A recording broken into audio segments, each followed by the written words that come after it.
break due to lack of quorum.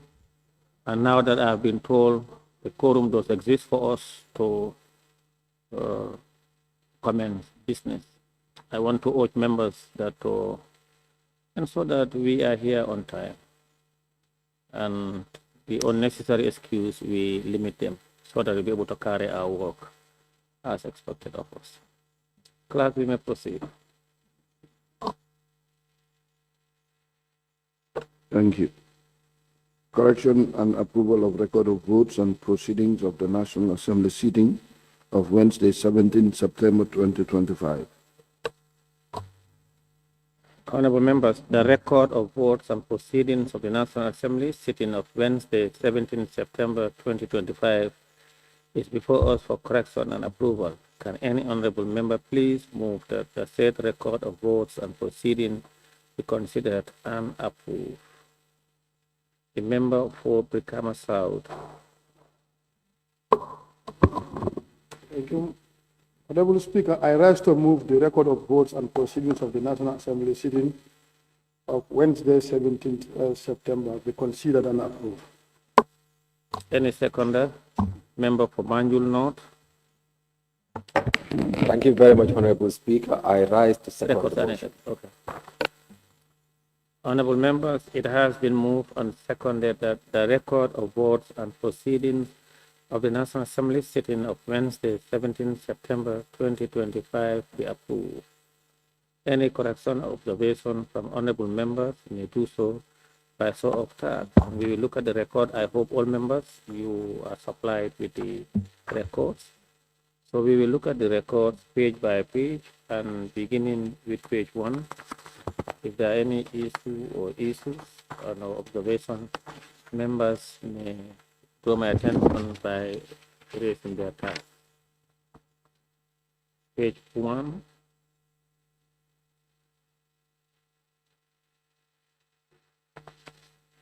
On page 2. Page 2, yes. Member for Pasalu. Yes, Honorable Speaker, I asked this question to you the last time. In fact, if you look at number 42, you have the Speaker, Honorable Fabaga Tumonjata, absent with permission. I still want to find out who has given you permission. Yes. I gave him permission. Under what capacity? Because the standing order doesn't say you.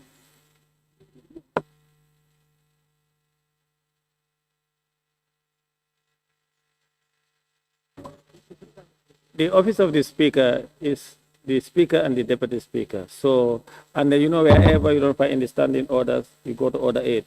Let's proceed. Oh, no. Member for Same.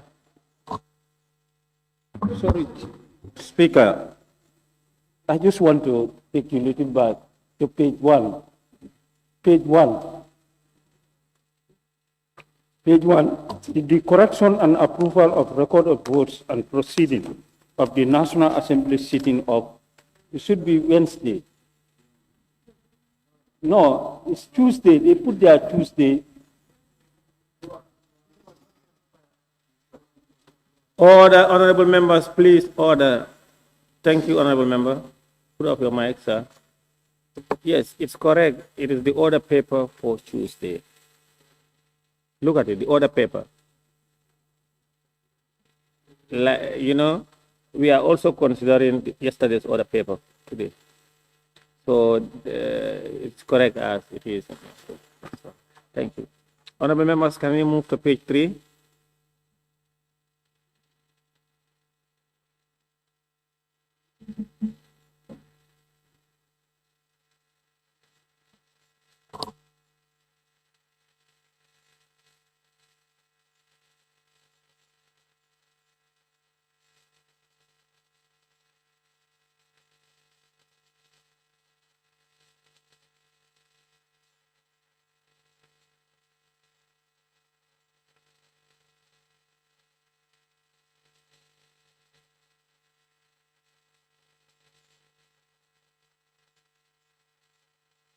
Okay. Can we move to page 4?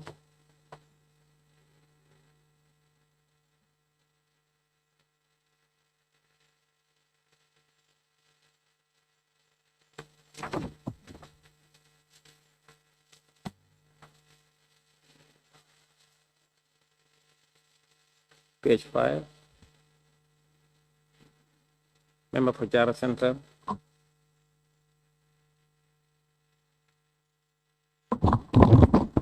Thank you very much, Honorable Speaker. Honorable Speaker, on page 5, number 5,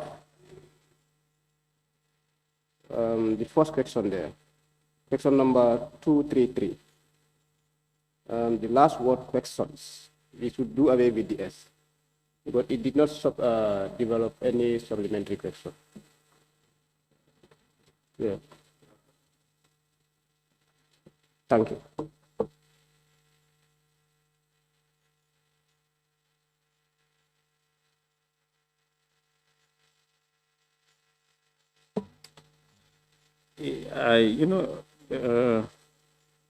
On 5, question number 233, and was asked, answered, and generated no supplementary questions. There were no supplementary questions. Is correct? Huh? And generated no question. Yes, can you use your mic? Yes, thank you very much once again. I said it should be in its singular form.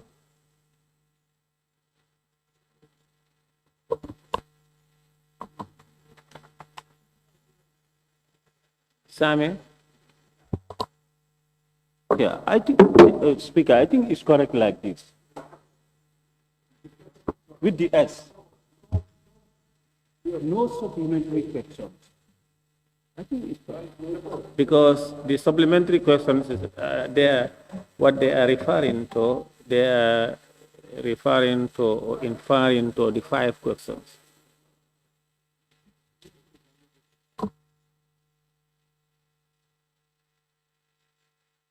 Standing order supplementary questions because expecting the supplementary questions to be up to 5. But in the event that there is no, if you put it in a singular form, it's correct. And also as it is, also it's correct. Exactly, that's what I wanted to say. If you leave it as how it is, it's correct. If you remove S from it, it's correct. Thank you. Yes. Yes. Yes, Member for King West. No, I just wanted to re-echo what you've just said. That's what he has just done. Oh, okay. All right. Honorable Speaker, this is the way our standing is. If you check orders 43 of the standing orders, supplementary questions, S is there. Is this the way it's captured? Yes, because that order is referring to questions in its plural form, 5 questions. Now, as it is inferring that those 5 questions were not asked. If you also say it generated no supplementary question, it's also correct. Now, can we move to page 6?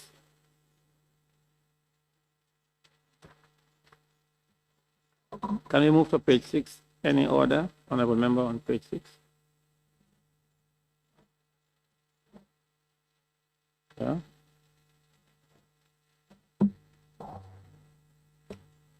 Honorable members, member for Nyamina East. Thank you, Honorable Speaker. I was here yesterday, but I've seen my name on the list of absent without permission. Thank you.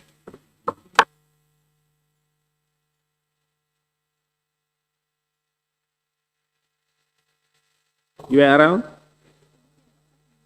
You were in the chambers or outside the chambers?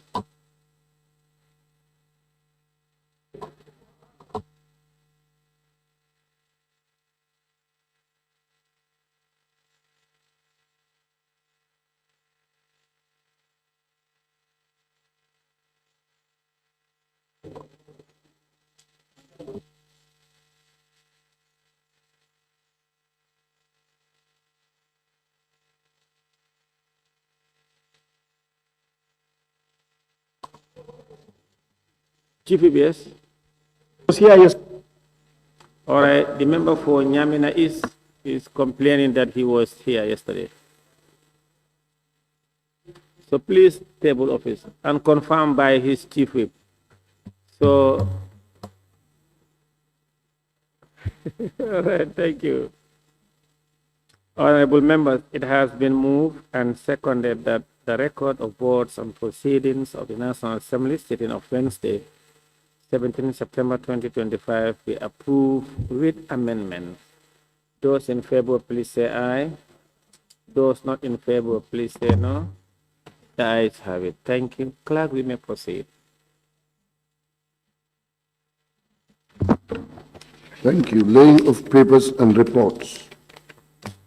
Report of the proceedings of the 54th Commonwealth Parliamentary Association Africa Region Conference, 10th to 16th of August 2025, Banjul, the Gambia, by Honorable Alaji Babu Sise, member for Sabah Sanjar, and member of the delegation.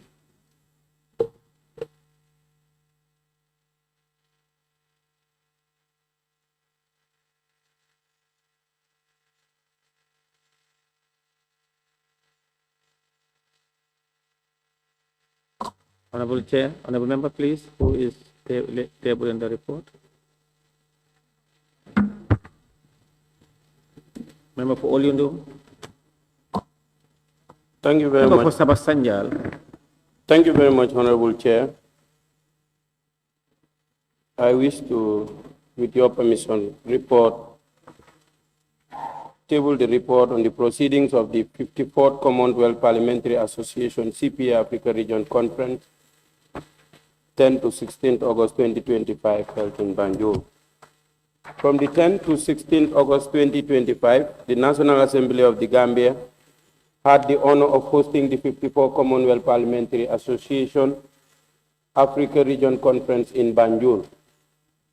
The conference convened under the theme Strengthening Democratic Governance and Resilience in Africa, Tackling Conflicts, Economic Shocks, and Climate Risk, came at a timely moment as African nations continue to grapple with complex challenges to stability, development, and sustainability.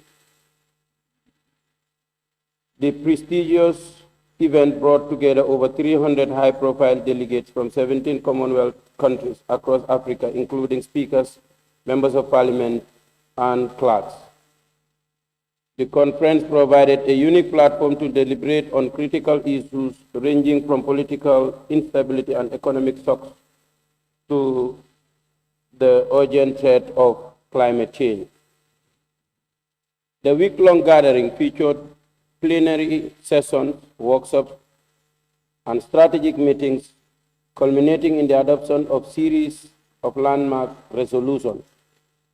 A major highlight was the election of the Speaker of the Gambia's National Assembly, Honorable Fabakary Tombong Jatta, as the new chairperson of the CPA Africa Executive Committee. The official opening ceremony was held on the 13th August 2025 at the Sir Dawda Kairaba Jawara International Conference Center and graced by His Excellency Adama Barrow, President of the Republic of the Gambia, who delivered a key address. He reminded delegates that Africa's future rests on mutual trust, peace, and stability as non-negotiable foundation of progress.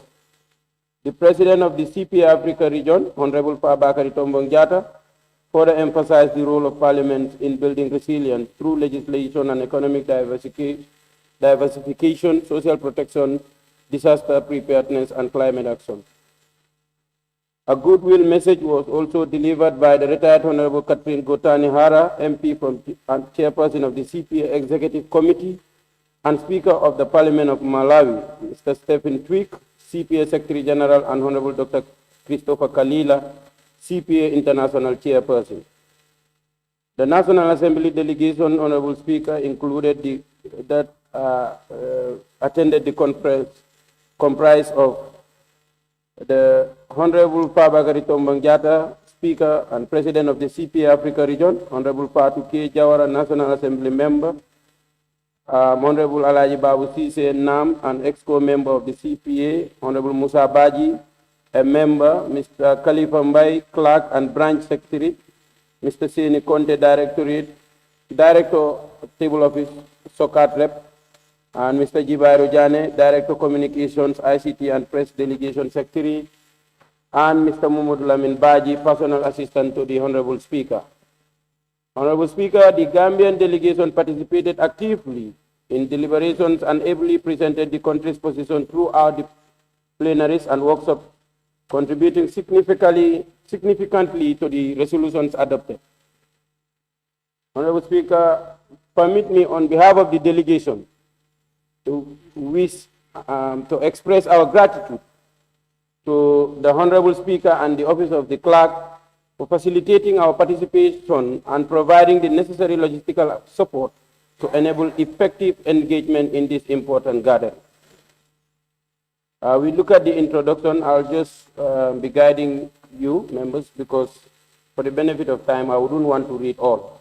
But we look at the introduction. The 54th CPA Africa Region Conference was a landmark event hosted by the Gambia for the first time since its readmittance to the Commonwealth in 2018. It brought together parliamentarians, clerks, and officials from across Africa to deliberate on how to strengthen democratic governance and resilience.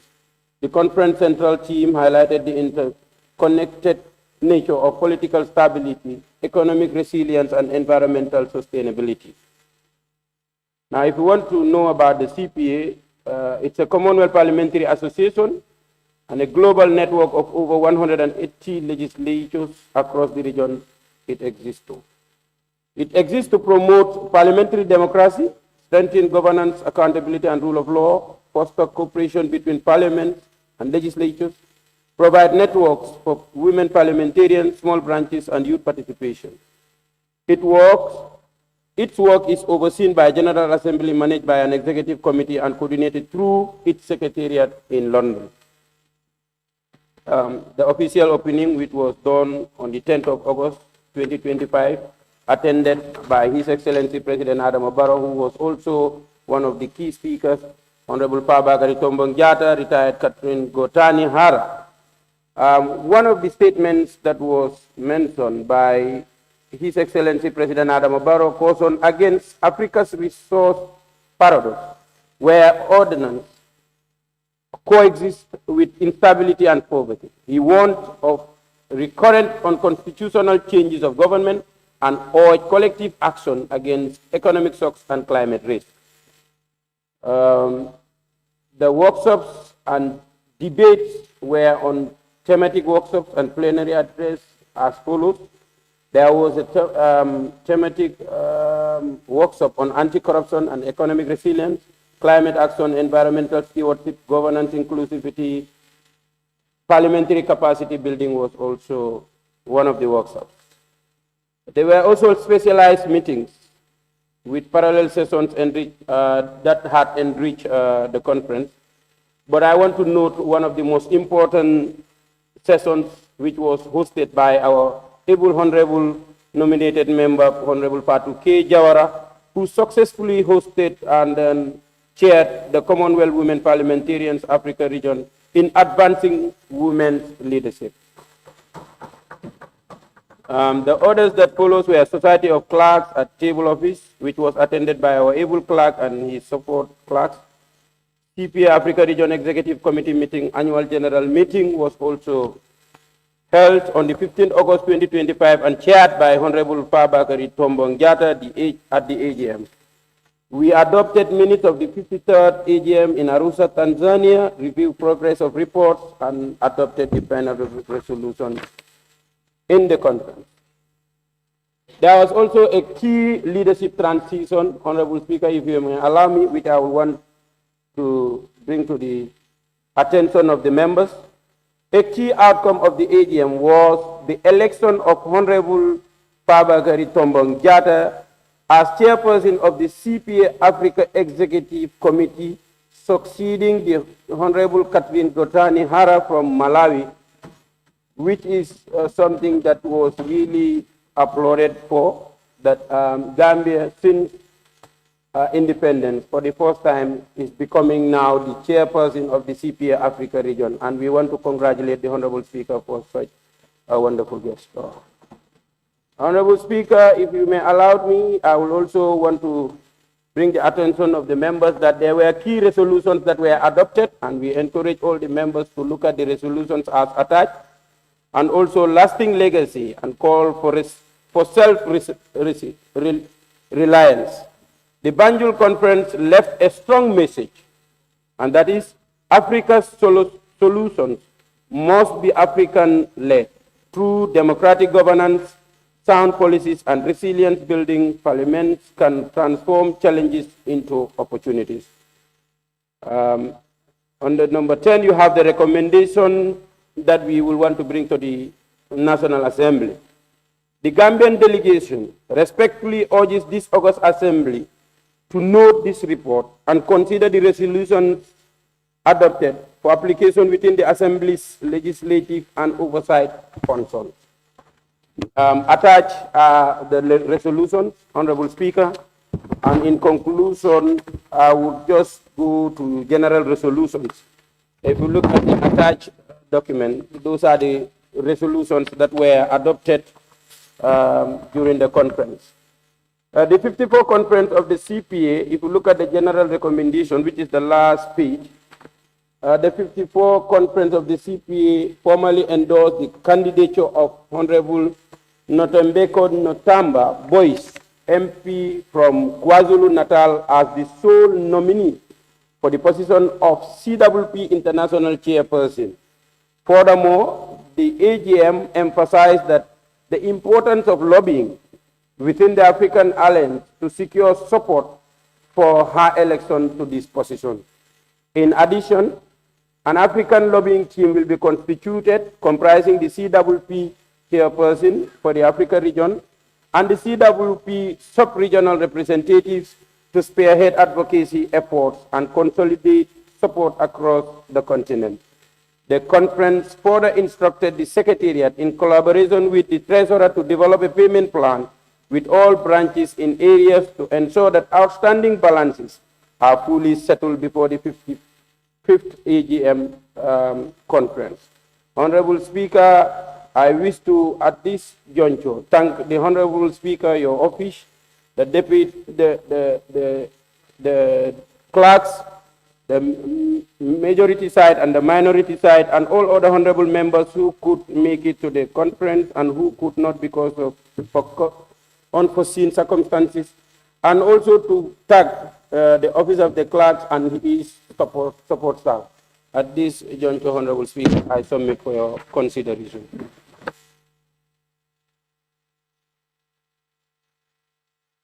Any seconder? Member for Pony Brevet. Thank you so much, Honorable Speaker. I rise to second the motion, and I would like to debate. I would like to thank the honorable members who represent our country very well, and also the members of CPA. This is a great work, but I have a question to ask to the honorable member, the mover of the motion, that the CPA is doing something very good in the whole Africa region. But I definitely want to know, what does CPA have for the women of these African countries who are in the CPA? Because there is something, it's not like a culture whereby every time, every organization will be talking about supporting women in politics. But what actually things did they have for the women participating in politics, especially young ones who want to join in politics? And this is something that I really want the mover of the motion to tell me, what actually does CPA have for the women of Africa, especially the young ones who want to join politics. And also, he elaborated more about economy in Africa. I can say the main problem we have in Africa is that different currencies. Like if you see, if CPA are definitely uniting to assist Africans, to help us to be in one voice, we have a problem in Africa. Africa have different currencies. Like the currency we have in the Gambia here. You cannot buy anything in Senegal with your dollars. You go to Ghana, you cannot buy anything in Ghana with your dollars. And CPA have been happening for years.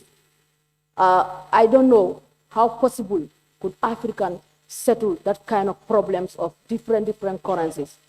And I would like to thank our Honorable Speaker being elected as the chairperson of CPA. Congratulations to the able Speaker of the National Assembly of the Gambia.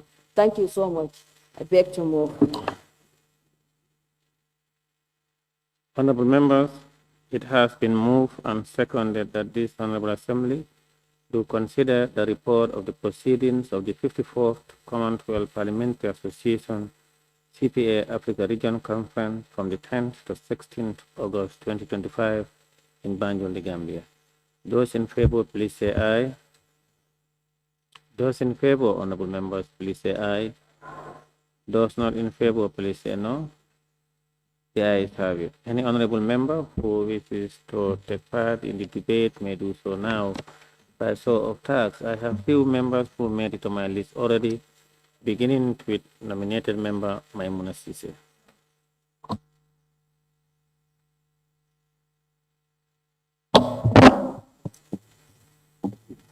Thank you, Honorable Speaker, for giving me the floor. I'll first of all try to thank the mover of the report today, which is Honorable Tabak Sanjal. We have to thank the CPA delegation. They did a very, very tremendous job representing Gambia fully. But we would like to thank the Honorable Speaker and the entire institution of the National Assembly. The 54th CPA conference in this country was exceptional. It was an extraordinary momentum Gambia will never forget. And the hospitality our colleagues received in this country, they've all been proud of it.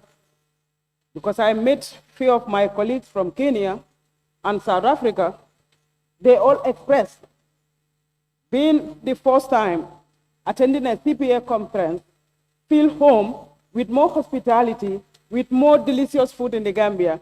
They cannot forget Gambia, and they want CPA to come back to this Gambia. Honorable Speaker, the clerk and the protocol and the staffs, definitely we have to thank them well. They represent us fully. It was an extraordinary performance they did. We cannot go off without giving them that more courage, the resilience they put on, and the energy and the fire they put on from the airport to the conference venue, the day of the starting of the program till the end of the program. Honestly, everybody was satisfied. And we want that momentum to continue. Honorable Speaker, CPA has been in existence for quite a long. And Africa region also been existent. But I think now Gambia have a stake. Hence we have the chairperson coming from Gambia. We expect more from the CPA.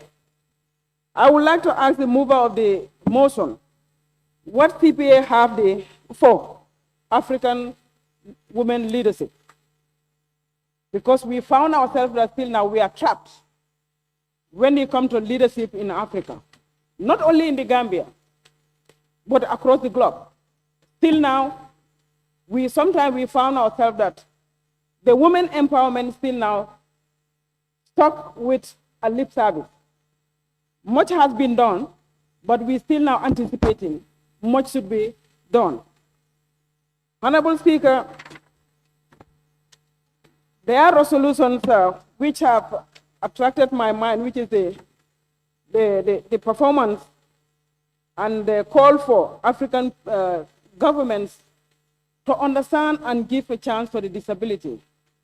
Honestly, Honorable Speaker, is something being called for. Disability is something still now the marginalization is between. And the gap can fill unless we continue to advocate for their representative.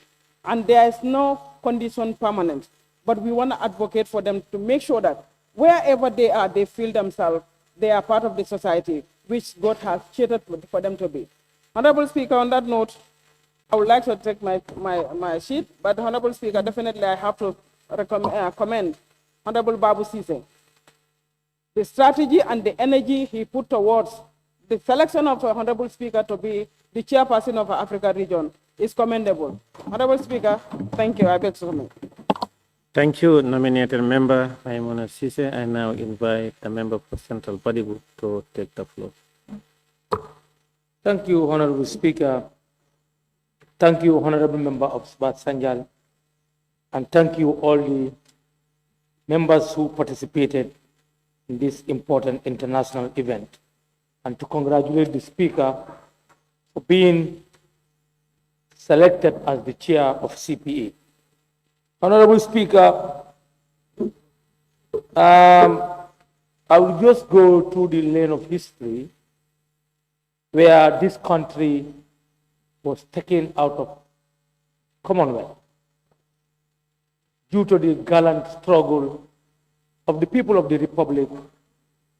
They made a change in 2016 and they restored Gambia back to Commonwealth. So we have to thank the citizens of this country who made all efforts, and the Parliament in particular, to see to it that Gambia rejoined Commonwealth. Because though it's a colonial mentality, colonial philosophy, or colonial scheme, but there are benefits that we gain as a country.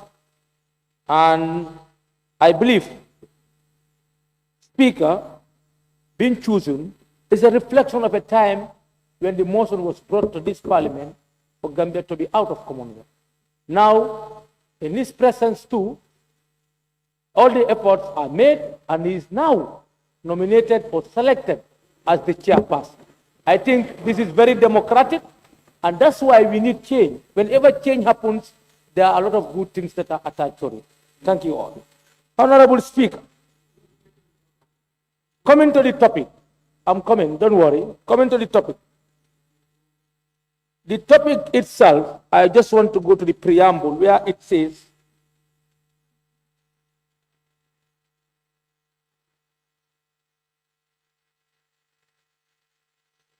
recalling the ideals and the principles of the African Union and the Commonwealth, which promote democracy, good governance, peace, and sustainable development. Recognizing that conflicts, economic volatility, and climate risk threaten the stability, prosperity, well-being of African citizens, particularly the most vulnerable and marginalized communities.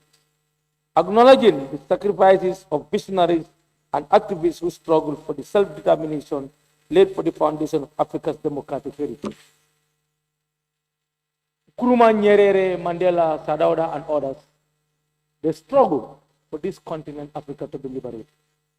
Based on those foundations, good governance is highly championed.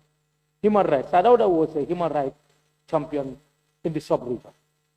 So the birthplace of Sadauda, we will never accept people to be treated like beasts or animals. Young people to be beaten or thrown to the vehicle like sugar, bag of sugar or rice. So this is inhuman. If you call yourself, no, let me come.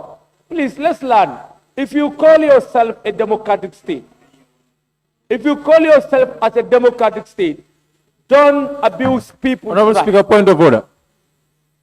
There is a point of order from member for Kiang West. Order 17F.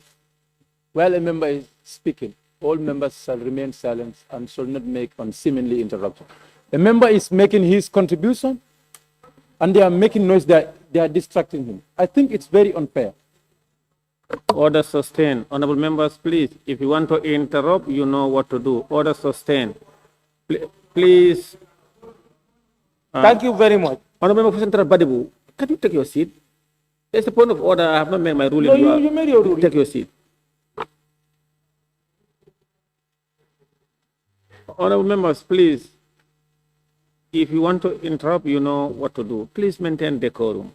Allow him to make his point in so long he's not out of order. If he's out of order, you know what to do. That's my ruling. Yes, there's a point of order from the member for Opanyomi and Majority Chief Whip. Thank you, Honorable Speaker. Order 26, content of the speech. Honorable Speaker, 26.1, 29.1 rather, every member shall restrict his or her observation to the subject under discussion. The subject under discussion is PA report, not about how those boys were arrested and thrown into the vehicle. Honorable members should restrict himself to the subject matter, please. Thank you, Honorable Member for Opanyomi. Order sustained. Honorable Member for Central Badibu, please make your contribution and restrict them to the topic on the discussion. Thank you, Honorable Speaker. Honorable Speaker, I'm just making reference because Gambia is the home of human rights. Honorable Member. So what I'm saying, you know, you are a senior member. No, Honorable Speaker, Okay, I'm in line. No, hold on. I am in line. Hold on. I'm in line. Honorable Member, hold on. Please, when Speaker rule on a matter, I don't want members to go back to the matter. Just continue straight and your contribution. Please don't go there. Don't argue.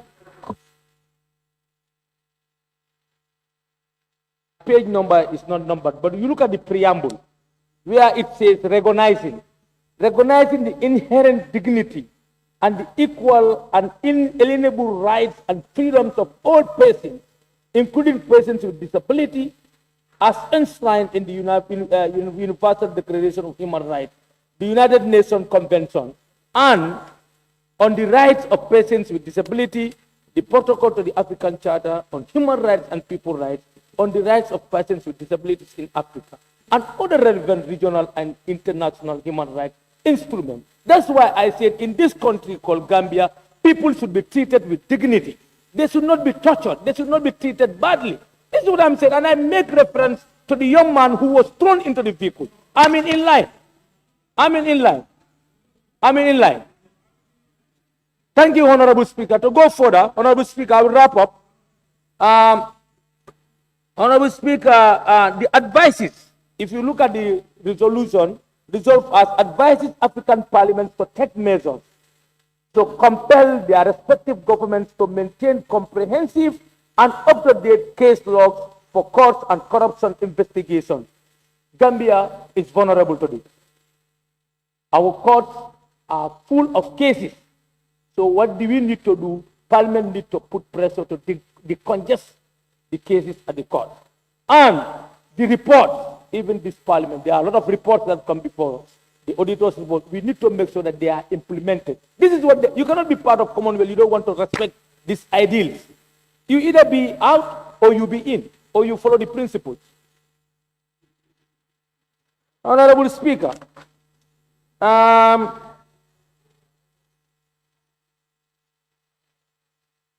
Speaker, page 3, the 9th bulleted point, he said, encourages African government to designate specific economic zones and vocationalized training hubs to support industrial growth and to foster collaboration with the private sector, academia. I think here our government is in the right step.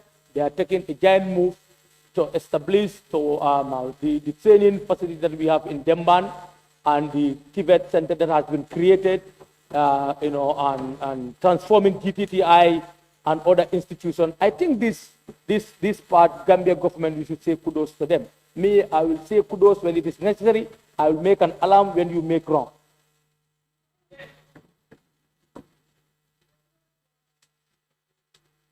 Honorable Speaker, I want to wrap up, but there are very important points. 13, urges African government to authorize sovereign green bonds and establish a statutory climate adaptation fund under parliamentary oversight, ensuring that resources are refinanced to guarantee consistent and reliable financing for climate adaptation projects. Honorable Speaker, climate change is real, and there are a lot of international calls to climate adaptation. I wish Gambia shouldn't be left behind. And we should not wait and say we are not the greatest emitters, so we are not responsible for contributing to the greenhouse effect or whatsoever it is. Gambia also needs to have a budget line where we will also intervene, you understand, to make our environment green and we protect our society. And the people who are championing the cause, we need to inform our farmers what are the benefits. on carbon credit. How can they access this fund? So I think the Ministry of Environment and the Environment Committee in the Parliament should work closely to see that we have strong policies on carbon credit. How are we going to ensure that the farmers who are growing trees in their communities, they get benefit? Let us not only depend on growing crops like trees, like groundnut or kus, but let the farmers also learn to create their own forests. This forest can also contribute in mitigating climate change or greenhouse effect. Honorable Speaker, I believe the Parliament, the committee will work with the Ministry of Environment. We start work. All the countries are going. If you go to Ethiopia, they have planted almost 48 million trees, the government of Ethiopia. If you go to Kenya, they have millions. So Gambia government, what are we doing? We need to graduate from so-called tree planting to tree growing. Whenever we plant a tree, we make sure the tree grow. Not to call in the name of tree planting, we go, we eat bennekin. At the end of the day, animals will come and eat these trees. So we need to ensure that they are protected.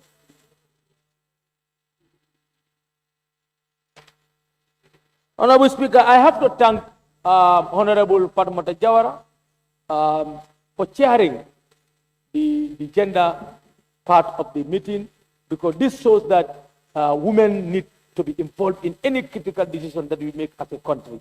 And our parliamentarians, we have women who are championing that cause. So, but I want to tell them that they are not only in this, we have also heroes, he foresees in this house that they also need to consider, and they work hand in glove. The cause that women are fighting is not only for women, it's for all of us. So the world is moving. Let the Gambia government be serious in championing the cause of women. If you look at the parliament, the number of women representation in the parliament is very low compared to other countries. So it's high time political parties take affirmative action or to make sure that they apply the quota system to ensure that women are given the opportunity to lead, not only to use them during political campaign to be dancing or cooking for them. Thank you very much. Member for Bundunga Kunda, you have the floor. Thank you very much, Honorable Speaker, for giving me the opportunity. Honorable Speaker, I also want to join my colleagues to congratulate the National Assembly of the Gambia for hosting this important session of the 54th Commonwealth Parliamentary Association, Africa Region. I think this is very important, and it's through this session the Honorable Speaker was elected. So we will use the opportunity to congratulate him, and equally to congratulate and thank all the participants under the leadership of the Honorable Member for Sabasanjal. Basically, he did very well. Even myself, I was told personally by some few participants the level of the effort he has done and the arrangement. And to our protocol team, they did very well. And because to organize such a gathering like this, I think is something that is very huge. So it needs energy and effort. But at the end of the day, the credit goes to the people of the Gambia, because at the end of the day, we are all representative of the people, and the National Assembly of the Gambia decided to host this important seminar. So meaning the Gambian people, we must have to congratulate them and thank them. And equally, now we have the chairmanship. I think it's possible, it's necessary for us to at least try to look at the resolutions to ensure that based on our leadership, to ensure that we implement these resolutions. And one of the key phrases that really inspired me was the lasting legacy and call for self-reliance. The Banjul Conference left a strong message. Honorable Speaker, Africa's solution must be African-led. Through democratic governance, sound policies, and resilience building, parliaments can transform changes into opportunities. I think this is very important. So when we take it to at the level of Africa, now we take it to the level of the Gambia. Whatever policy or whatever we are going to do, it has to be people-centered. That's what they mean. And when we do that, we will definitely have what we want, and we'll be easily represent our people based on their well-being and their welfare. So on that note, definitely, we want to thank everybody, all the participants, the staff who participated in the hosting of this seminar or session for for the wonderful work they've done, and equally also to thank the president for attending the opening ceremony, because normally such parliamentary meetings or sessions is always very hard to see a president, a head of state coming. Mostly the vice president will come or ministers. But hence, we have our president. We must thank him for at least coming to grace this important occasion, to also put the Gambia at the spotlight of the whole world, to at least show to them that at least the executive and the legislature, they are together in terms of the interest of the Gambian people. So on that note, Honorable Speaker, I beg to. I now call on the mover to respond to issues and when of the debate. Thank you very much, Honorable Speaker. Just few more things that have been. One is from the Honorable Member for Fonyi Berefet. He asked, what does CPA have for women of Africa, especially those who want to participate in politics? It's similar to the question that was posed by the Honorable nominated member. So to fast track, I will just put the two together and then give them an answer to that. Honorable Maimuna Sise also, what does CPA have for women in leadership?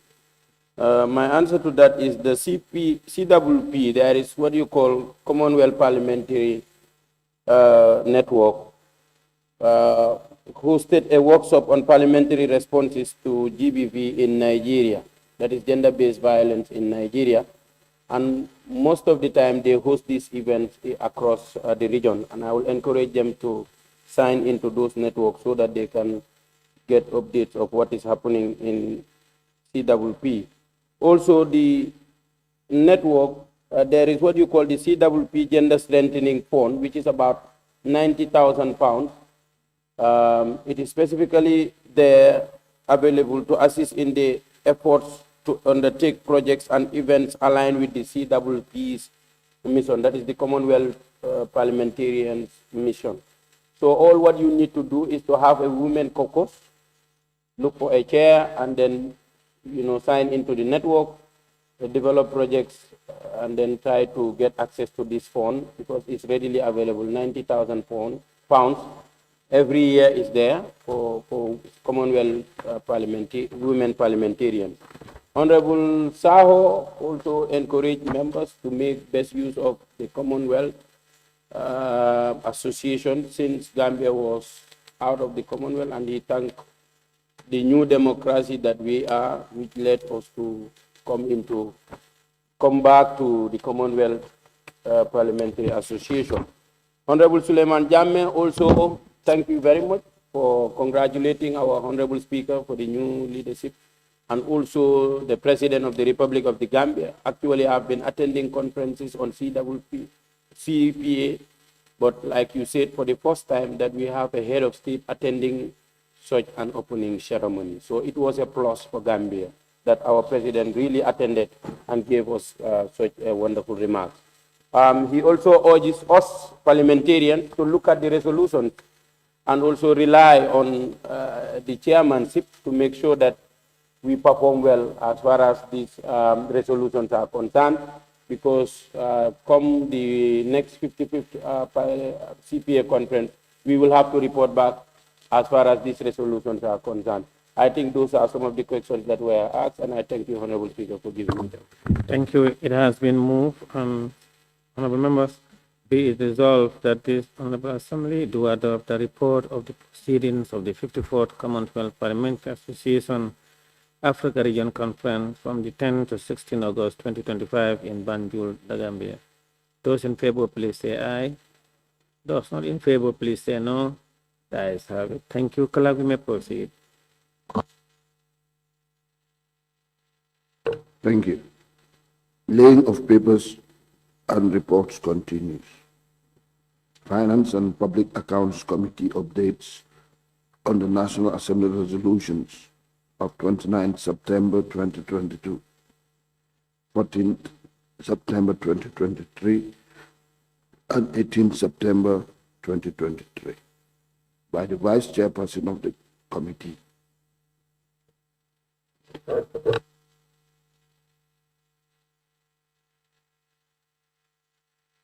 Yes, Chair. Member for Opasalo. Another Likamde, okay. Thank you very much, Speaker. Now, this is the latest updates we have on the resolutions that were passed here for the past 2 years. And I will start, by the way, the reports actually have been distributed and they are in your pigeonhole. I'm not sure if you've taken them. So the first one is the thing dealing with impress. If you recall, there were several issues dealing with the impress, and the FPAC instructed the Accountant General to start deducting those that are in government payroll and also to follow orders. Now, here's the breakdown. The fully retired impress with evidence is about 11 million. Chairman, I hope you will summarize. See? I said, I hope you will summarize. Well, I have to go point by point because the resolution was by point. So I don't know. This one you cannot summarize. It's not an essay. I'm reading point by point. So I don't know. Yeah, are you going somewhere or? Are we okay? Members were given the report to read. No, in fact, I'm just giving you guys an update where we are. So I'm not sure it's too bulky. Members were given the report to read. If you want to read every line on this, you will spend the night here. Okay, so what are you suggesting?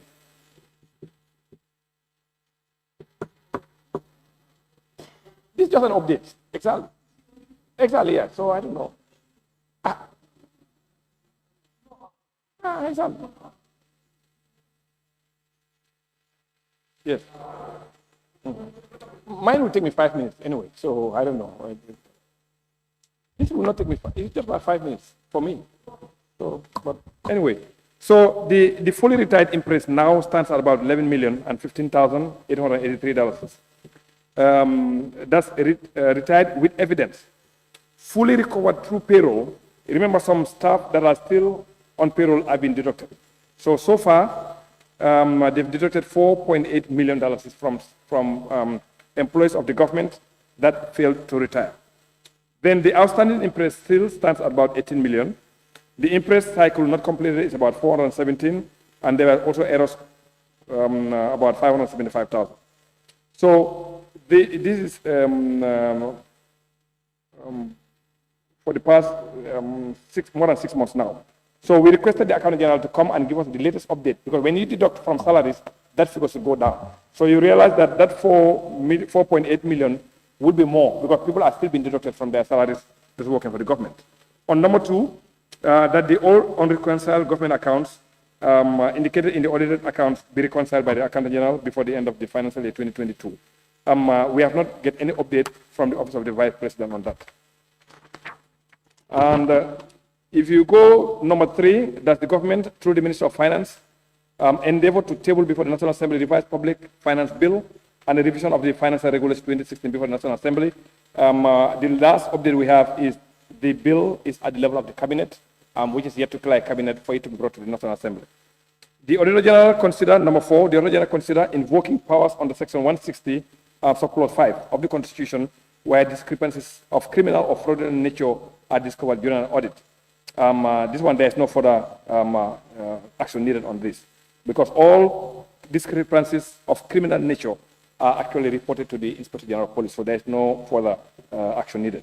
Number 5 also, same thing, there is no further action needed. Number 6, that is the update on the Accountant General's Department. There were a list of fraudulent activities that was done. If you remember when you presented the last report, and the first was the investigation at the seaport, that's the General Immigration Department, and the matter is in court. So the amount involved was about 602,000.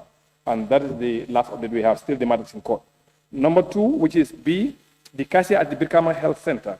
That person no longer works for the government of Gambia, and the outstanding balance stands at 273,000.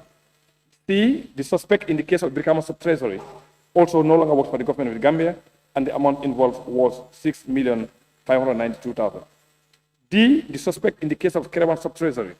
The person doesn't work for the government of Gambia now, and the outstanding amount still stands at 2.1 million. E, the suspect in the case of Janjambore Sub-Treasury. The person has passed away, and the amount involved is 521,000. And the 3 suspects in the case of the director of the National Treasury also no longer works for the government of Gambia.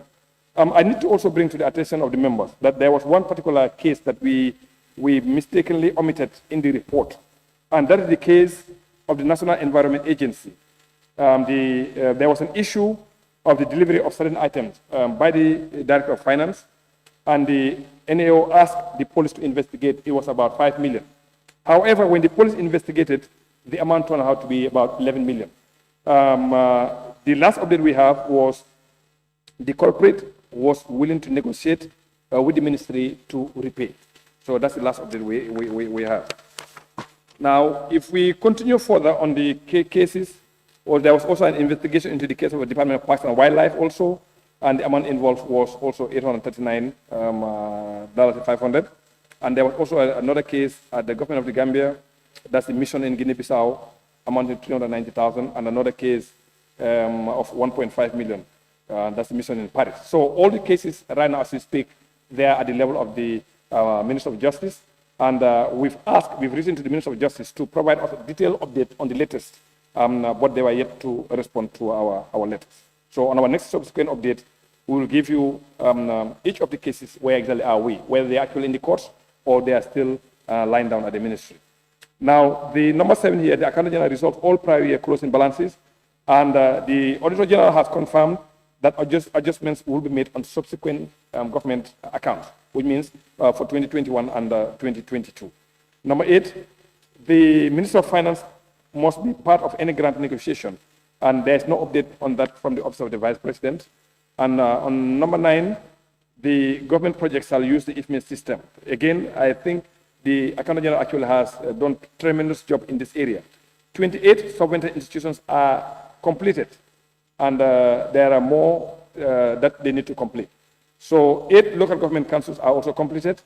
8 self-accounting projects are also part of the IFMIS, and 8 hospitals are also actively part of the IFMIS. Only 1 is outstanding. So they are doing a very good job on this resolution. Number 10, that any existing revenue collectors by third parties shall be handed over to the Accountant General within 90 days.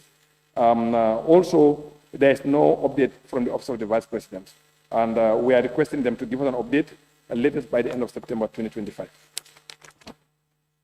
The number 11, the Auditor General consider initiating self-audit on state-owned enterprises. No further action is needed on this one because they already established a unit at the Auditor General's office that will be handling the state-owned enterprises. And if you remember also, Parliament actually has passed a commission that actually will oversee the state-owned enterprises. So there is no further action that is needed on that. Now we go to the resolutions and on the COVID. There is no update on that one. You see, if you look at it, there are about almost 7 to 10 updates on that particular one. There is no updates because what is happening right now, the matter was reported to the police for the police to do the investigation. The police have confirmed that they have done their investigation on the COVID resolutions, and they've submitted same to the Office of the Attorney General, and also a copy is given to the Office of the Vice President. So that's the latest update.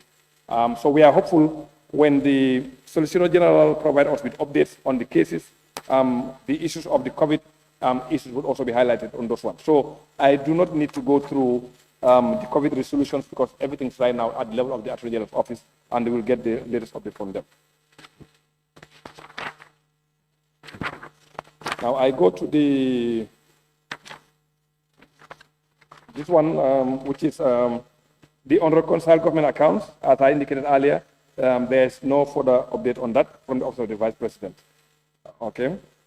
And number 3, that the Minister of Finance must provide written explanation to the FPAC on or before the 28th of September 2023, stating reasons why 404 payments totaling 2.6 billion were made over the maximum threshold. We are yet to receive any updates from the Minister of Finance on this one. So the issue stands as it is.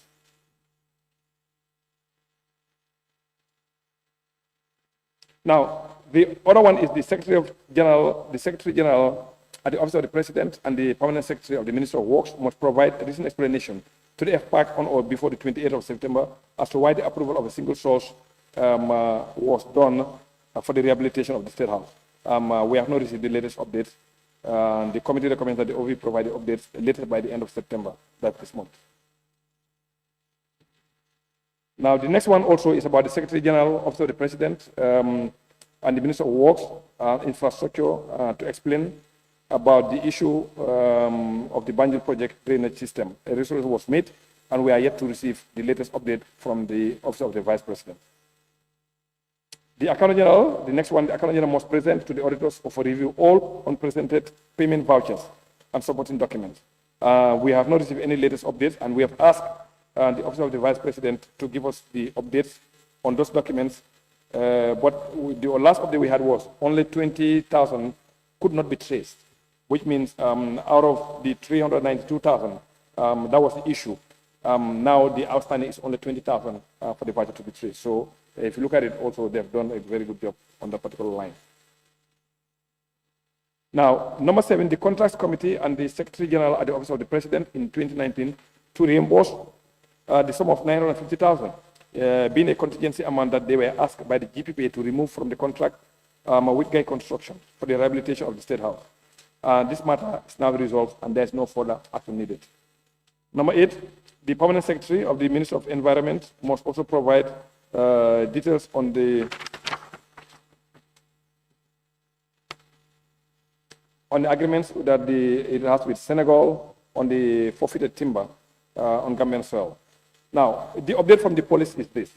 Upon thorough review of the evidence gathered during the investigation, the panel present is considered opinions on each resolution as follows. 1, according to the police, no documentary evidence has been produced to establish the existence of a bilateral agreement or defined sharing ratio with the Senegalese government concerning proceeds from the seized timber. However, evidence confirmed that authority was granted for the transfer of 50 million into the account of the government of Senegal.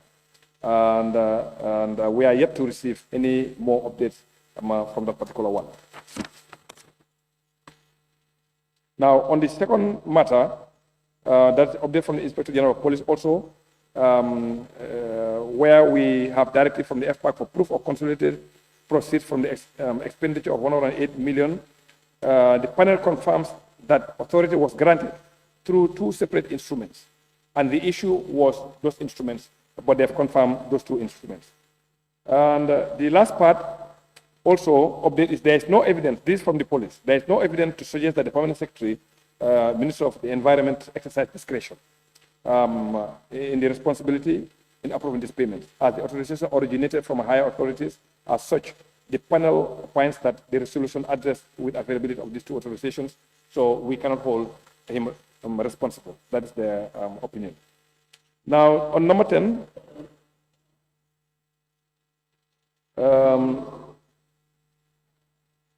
the issue of the procurement of the 15 vehicles. The latest update from the police also, no documentary evidence exists to support the change of the 15 motor vehicles from the contract specifications. While a viable proposal to switch brands to Ford and Nissan Patrol pickup was attributed to the late IGP Mahmoud Diop, the panel could not independently verify this due to his demise. Consequently, there is no evidence to suggest that the Minister of Finance bears his sole responsibility. So there is no further action on that. Now, also the issue of there were 2 vehicles that were unaccounted for. Again, the latest update also, they were able to trace one at the Office of the President, and the other one was also with the NDMA. So from the police, so there is no issue on that one now. Number 12, the resolution remained unresolved due to ambiguity in the vehicle's identity and accountability chain. Although FPAC directed that a Nissan Patrol pickup be delivered to Panchang PIU, yeah, there's a conflict here.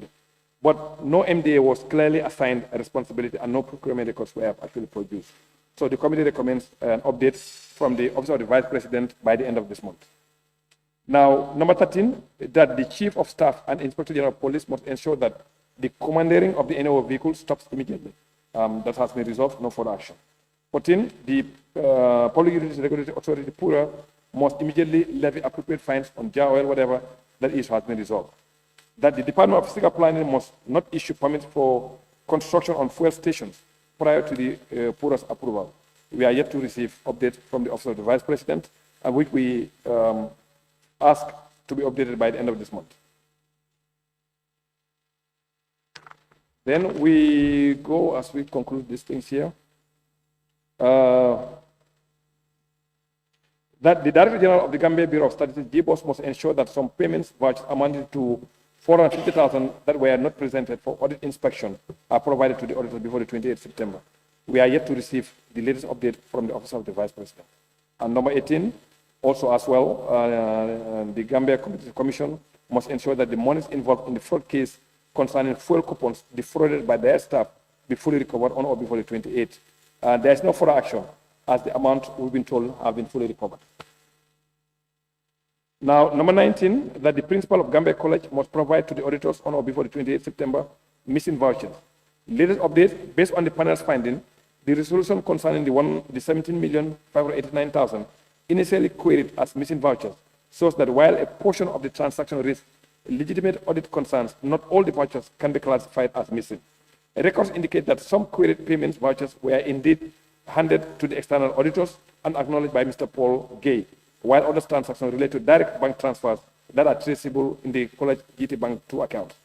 The panel further notes that certain transactions, such as 100,000 EcoBank charges, VAT and deductions, do not ordinarily require payment vouchers, and their absence should be regarded as an administrative issue rather than a financial irregularity. However, unexplained cash withdrawal, including 750,000 debit from the GTCCU, the 10,990, we are yet to receive the latest update from the Office of the Vice President. And the number 20, that's the issue of the Birkama Area Council on the building. I think there was no further clarification is needed on that, because I think the committee has taken charge. That the last one, the CEO of Janjamburi Area Council must immediately provide all missing vouchers. The latest update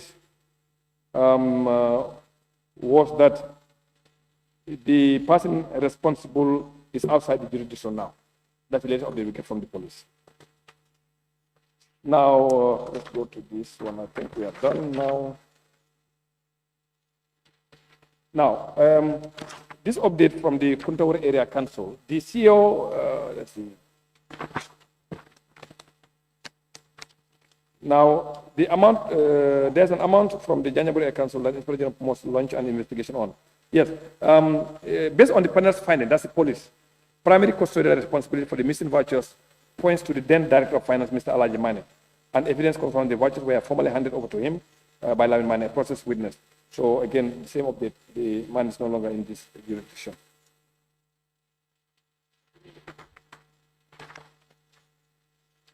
Now, on our resolution for Kuntawur Area Council, that the Director of Finance at the Kuntawur Area Council must refund 198,000 claimed to have been used for monthly Lumos settle for the monthly Lumos settle updates from the police.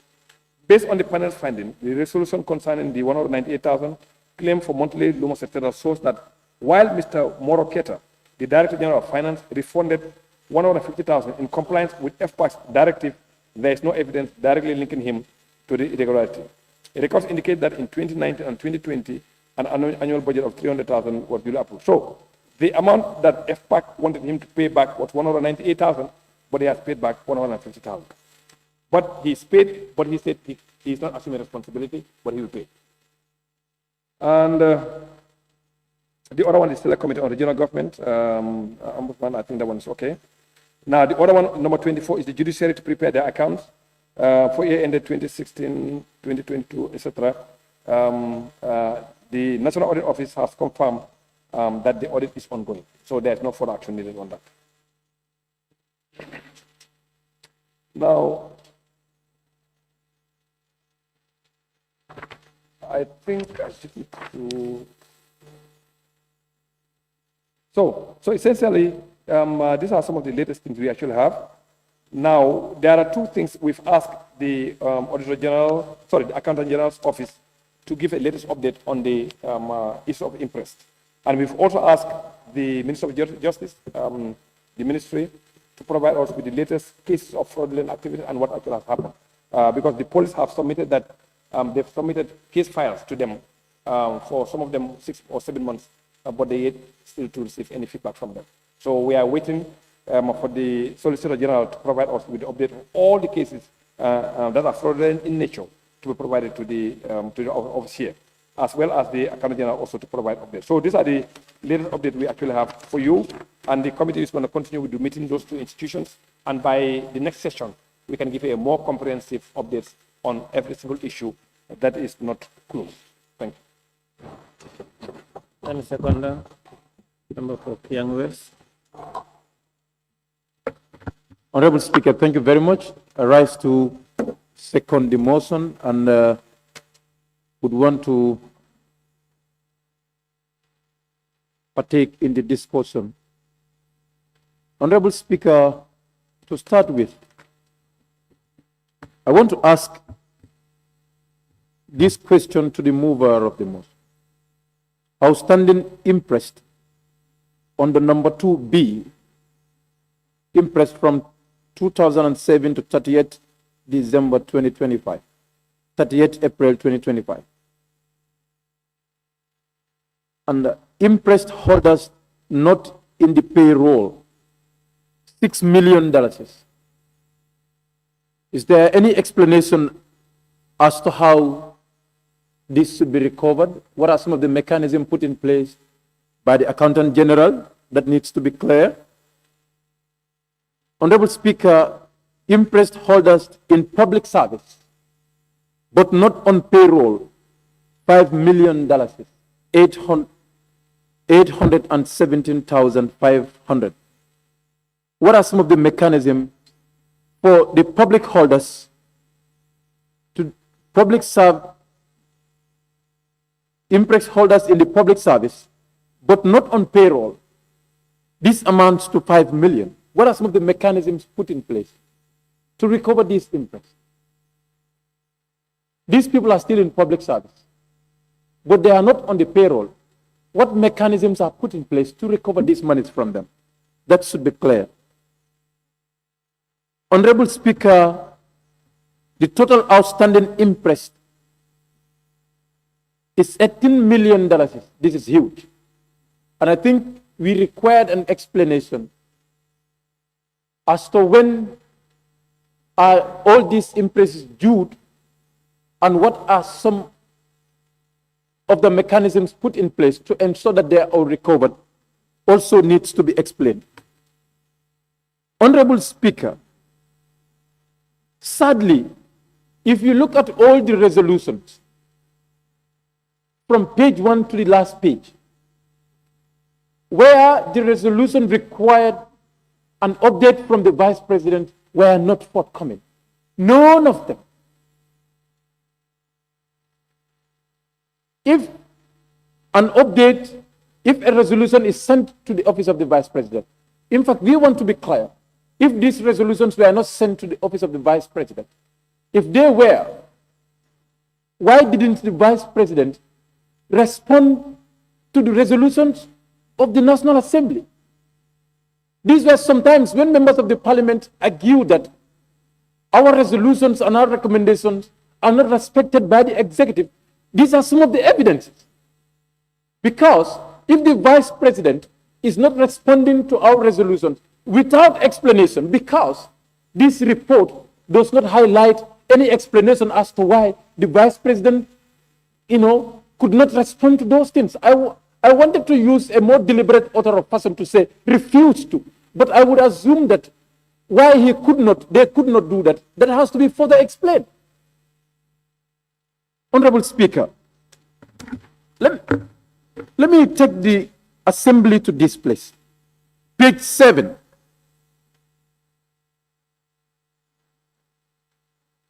Page 7 under resolution number 1.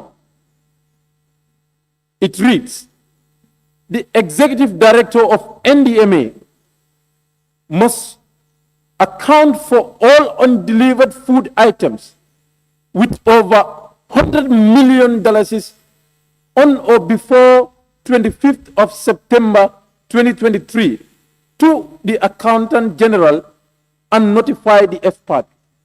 Failure to which the Inspector General of Police launch an investigation immediately and report back to the FPAC within 90 days.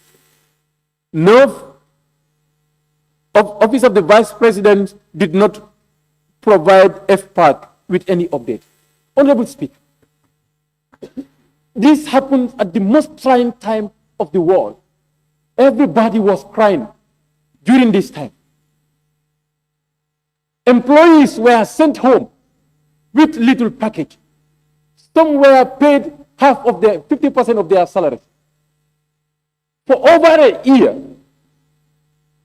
there were supplementary appropriation in this National Assembly. I was not here by then, but I do follow National Assembly,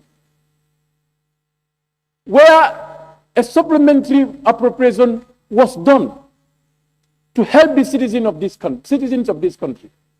Ministries, departments, and agencies were given monies to help the citizens. The report highlights that some of food items unaccounted for, valued at over $100 million, under the Director General of NDMA, who is still serving the government, who is still serving $100 million. Honorable Speaker, we have to be serious as a country. Page 7, on top, first resolution, number 1. Honorable Speaker, under that, let's look at that. Number 2, it says the Executive Director of NDMA to account for a certain delivery of oil by the International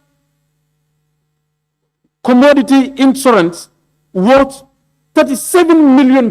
This person is still in the system. What has been done about it? Yet the Vice President did not update the National Assembly on this. Honorable members, let's take our ground and make resolution and sanction public officers who violate our laws, who commit such corruption in our country. Honorable Speaker, it is really very sad, but I have to say, because I know my colleagues must have also a lot of things that they are trying to put across. But honorable members, let's take our stand. Let's ensure that we serve this country. This office is the last hope for the country. If you want to help the executive, you do the work here and help the executive. If you support the executive, you support the executive from this house without any fear or favor. Honorable Speaker, thank you very much. Thank you, honorable members. It has been moved and seconded that this honorable assembly do consider the Finance and Public Accounts Committee updates on the National Assembly resolution of 29 September 2022, 14 September 2023, and as well as 18 September 2023. Those in favor, please say aye. Those not in favor, please say no. The ayes have it. I now open the floor to honorable members who wish to take part in the debate, to do so much by show of hands, and of course, you have already made it on my list, beginning with the honorable member for Sabak Senja. Thank you very much, Honorable Speaker. I also wish to thank the Vice Chairman of the Finance and Public Accounts Committee for updating this National Assembly on the resolutions that we have adopted here. Honorable Speaker, I think it is always important for us to follow up on some of our resolutions, because most of the times when we pass these resolutions, we pass them without making or accessing some of the things that have been done and that are not being done. And I think it is always very key that we look at them. If you look at what the Honorable Member for Kiang West just pointed out, which was the resolution on the executive director of the National Disaster Management Agency with regards to the $100 million. According to the status update that we received from the chairperson, he's saying that the findings are contained in the audit investigation of government COVID-19 audit report phase 1, which is submitted to the Attorney General's chambers for legal advice. I believe something has been done. Now, what we need to do as the National Assembly is to encourage the Attorney General to make sure that what is recommended in that report is actually done, because I think efforts have been done. And I also want to put in record that at least the National Assembly is doing some efforts, and government is also taking up some responsibility of responding to some of the efforts that we are doing. And I encourage that we keep this effort. But honorable member, I just want you to look at this resolution as far as resolution number, I think it's 20 something. Yes, resolution number 22. You said that the update that you got from the Inspector General of Police is on the panel's finding. The resolution concerning the $198,548 claim for monthly Lumo etc. shows that while Mr. Muro Keita, the Director of Finance, refunded 150 in compliance with FPAC's directive, there is no evidence directly linking him to the irregularity. I think this is a concern that we need to look at. If we have made a directive which is prompting him to pay this money, even though the investigation has shown that there is no irregularity, by this person, we really need to look at this. Sometimes when we pass this resolution, it is also important that we look at some of the directives that we give, because we may end up harming somebody, and that will not be fair, to be honest. That is just an observation that I have made, and with those simple remarks, Honorable Speaker, I submit. Thank you. Thank you very much. Member for Combo East, you have the floor. Thank you very much, Honorable Speaker, for giving me the floor. Honorable Speaker, I must commend the mover of this motion, the Vice Chair of the FPAC Committee. I have a question to put to the mover of this report. Looking at the headlines of the report, it states to say, latest updates on the National Assembly resolutions as at August 18, 2025. And going through the update report, the recoveries that have been made here, if he has just said, from my findings, referring you to page 3 of the report, on the 2, where it states 2A, the updates of the Accountant General's Department, A, investigation into the GID at the seaport is completed, and the matter is at court. The amount involved was 602, meaning these amounts were not recovered. And these amounts, from my investigations, this amount seems dated back in 2024, June 2024, the full amounts were recovered and their fines were paid. And I think the FPAC committee should do more to find out and then get us actual reports before we get into resolutions that might affect people, like my colleague honorable member has said. We need reports that are updated as at the dates that you've stated to be able to be on ourselves to give our recommendations. Thank you very much. I now invite the member for Fonyi Councillor. Yes, thank you very much, Honorable Speaker. I thank the mover of the motion. Honorable member, I have some questions onto your report. Looking at the key areas, as what Honorable Member for Kian said, the office of the Vice President what are their challenges? What challenges are they seeing to you people on lack of those updates? And a warrant period also was also given by September. Can you tell us, as you following this resolution? Because the honorable member for Combo, I think he is right, because most of these issues had dated years ago. And yet still the Office of the Vice President is adamant onto giving us updates. What challenges are they facing? You know, we need to know. And if they fail to do so, we will resort to a sanction. The Vice President himself will be sanctioned. Because these are issues that are very serious. Because in as much as we are concerned, years that have 2 years, 3 years, they cannot give us anything. No update. What is the problem? Is the office not working? Or is the office locked? We want to know. And also, so as for us to have a move onto some of this resolution. Far back 4 years, 3 years, they cannot tell us anything, and they're still at a standstill.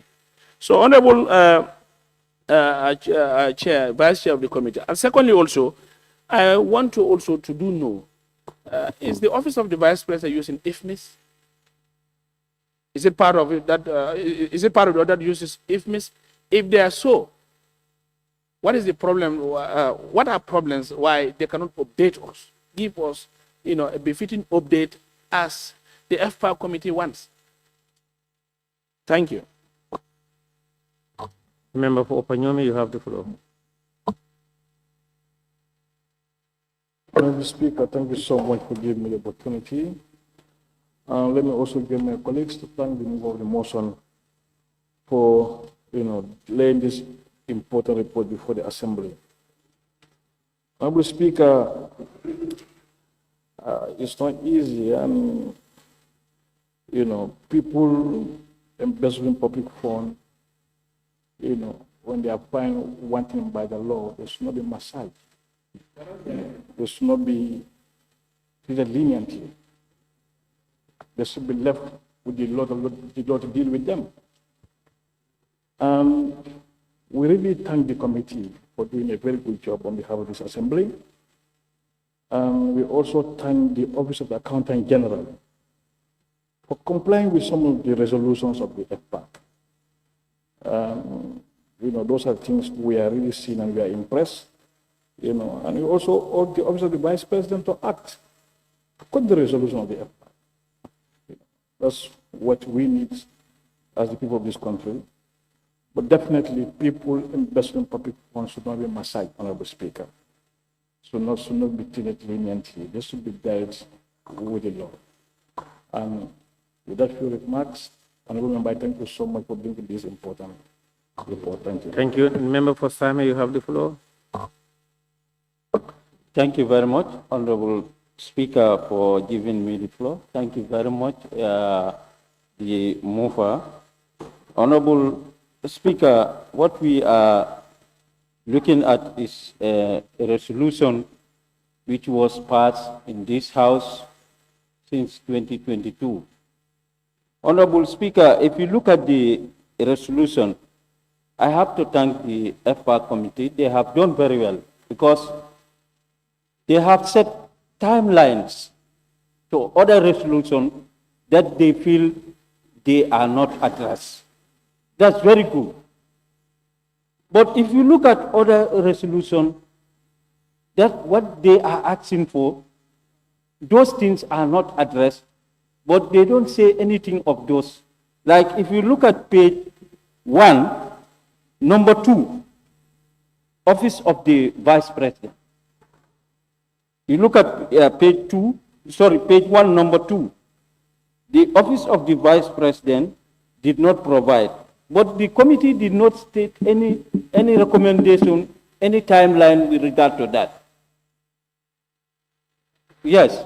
So, and if you look at page 4 also, you look at page 4, number 8, also, there is no recommendation also with regard to that as the timeline as to when they should at least respond to them in those things.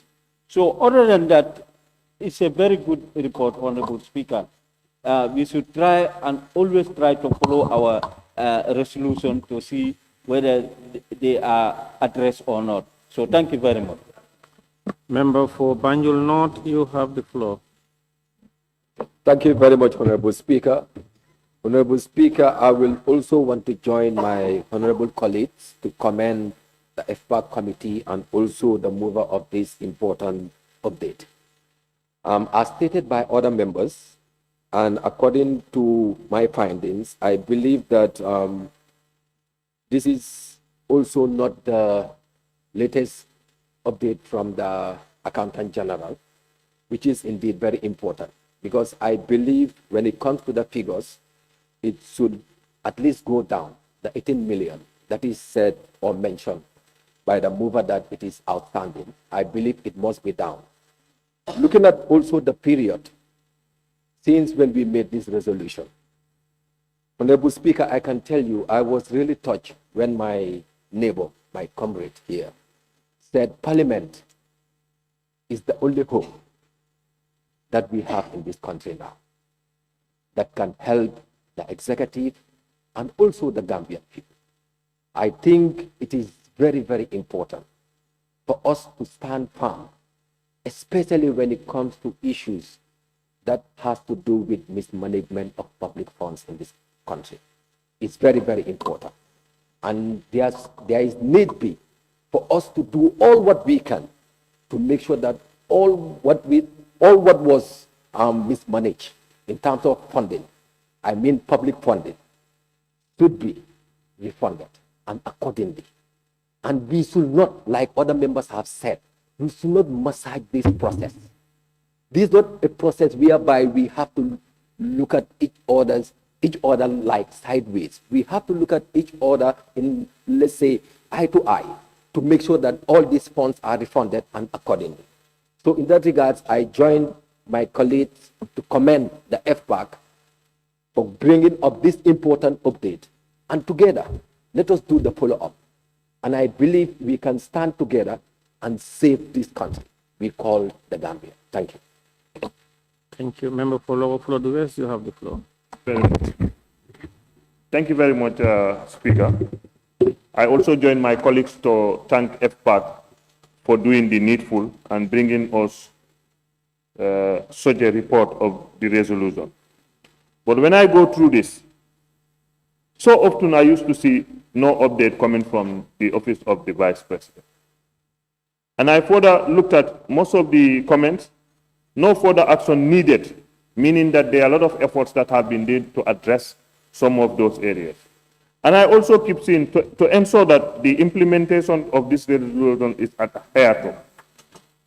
And GPPA to ensure implementation. And then as we go, they say NAO, National Audit, to do verification during the next audit.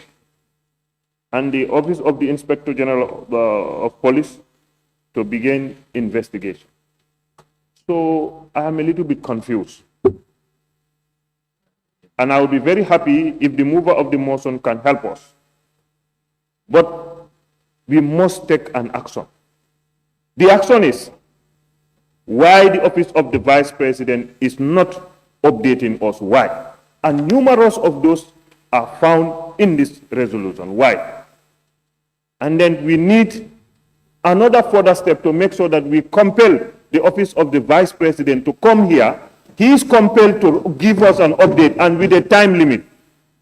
Because these are things that are really affecting the growth of the country. People must be punished for the wrong that they are doing. They will not be left walking in the street like that. When somebody can be caught with a small box of tie be put behind bars, why the criminal not? No. The Office of the Vice President must be held accountable here to tell us why he is not updating us. This is not going to be easy, you know. And also the implementation. If an action is to be implemented, resolution have acts and implementation should be done, especially in the area of the GPPA. There are a lot of things that have been hindering. They will tell you as a constraint from the GPPA or what. Those are things that we want to know what is really happening so that things can move. So I'm urging my colleagues. This is a time that the country wants to see us whether we are really fit. by calling the office of the Vice President here to respond. Why is he not updated? If he have a challenge, we are the solution. Let him bring the problem here. We support him so that we can solve. But if he is not coming, meaning there is no problem, it's deliberate. And if they are deliberate, we will also be deliberate in the chamber. So thank you. I now call upon the mover of the motion to respond to issues, and why not? Thank you very much, honorable members. And thank you very much also for the responses and the feedback. But Honorable Speaker, if you permit me, I just need to make a clarification here. As far as the Office of the Vice President is concerned, if you look at the resolutions, they are not pointing to the Office of the Vice President. It's the institutions under the Office of the Vice President. And the Vice President came over here, take a responsibility to put up all this information we are looking for. In fact, if you remember when he stood here and said, in fact, he was late to get this information, but he took responsibility to ensure that he goes to all these institutions, collect the latest, and then give us. And indeed, he has done that last week, 2 weeks ago, the permanent secretary was here with us in a meeting to give us an update. But you must also understand that part of the resolution that he has to give update has been also referred to the police to investigate. Honorable Member? Yes. The Deputy Permanent Secretary, who always updates FPAC, was sick. And the Permanent Secretary came, he was new, and that's why he could not provide the update to the last meeting. I'm coming to that. The issue of the COVID, all the resolutions of the COVID, were referred to the police for investigation. And the police have done their investigation and submitted the file to the Attorney General's office for recommendations and for the next steps to be taken. And all the things you are talking about COVID is under the Office of the Vice President. So when we met with them 2 weeks ago, the PS came, but the responsibility of this, getting all these updates was given to the DPS, Deputy Permanent Secretary, who was sick at the time. And then this PS could not give us the latest update, but luckily the police were there to support those things. So essentially, that's why we gave them to the end of this month to give us the latest update from the Office of the Vice President. That's why I said some time ago we are lost. If you people that brought up the report still that there is still room for this thing to be verified, and you give us a report that is telling us no update from the Office of the Vice President, I think the committee could have waited until the due diligence is done so that they can finalize it. Because now our interventions might be contradictory to what you are telling us, and this should be on record. Thank you. Thank you. Honorable, I think maybe you are not listening to what I was saying. No. If you were listening properly, you would have understood what I said. I gave updates. I said the latest updates, we could not get, but we've asked the OVP to give us. That is not all this. This is only on things that we are asking the Office of the Vice President. There are others that are giving updates. So we could have waited, fine, but then that means we come here, we cannot say anything. And you will be the same people asking us, what is up there, what's the latest, what's the latest? That's why we came to give you what we have as of today. And by end of September, the OVP, the Auditor General, the Accountant General's office, and then the Office of the Minister of Justice also going to give us further updates for us to give you. Now, on the issue of impress from Kiang West, let's explain this clearly. When the impress, it was categorized from us. We asked them to categorize the impress. We have people that took the impress and are still working for the government of the Gambia. And we directed that if they do not submit all the documents, let them start deducting them. As a result, some have provided all the information that was done, but some that did not provide, they're deducting them. And they've deducted close to 4.8 million. These are people that are on payroll working for the government of the Gambia. Now, for impress that are not on payroll, these are people that are working for the government of the Gambia, but not directly. They are on the parastatus, like Pura, for example. The payroll of Pura is not centralized with the government of the Gambia, so I cannot deduct them. And this is why, Honorable, is showing here that the impress for those that are not on payroll, but they are still under the government. The latest on that is this. Well, I don't mind. I can say the person for that particular one was Dr. Nyoguba. He was not in government. But when the AG realized that he's been appointed at Pura, she wrote a letter to Pura, to him, that we will start to deduct you. But mind you, the AGD cannot deduct because the payroll is not under her control. It's done independent. So a letter was written to him to come back and then reconcile with them and then go forward. So by next time we meet, then we'll be able to tell you exactly what it is. But AGD cannot deduct anything outside the central government of the Gambia. They cannot do that. Now the other issue also was about holders that pass away. There are a couple of them that are no longer alive. Now, what do? We put it back to the Accountant General, to liaise with the Minister of Finance and also the Cabinet to make a decision on that. Parliament cannot make a decision on that because these people are, are no longer, alive. Now, on the issue of the COVID, the issue of the NDMA, the Director General, and all the other issues related to COVID, I told you it's very clear. The police have done their work, and they said they've submitted the file to the AG for advice.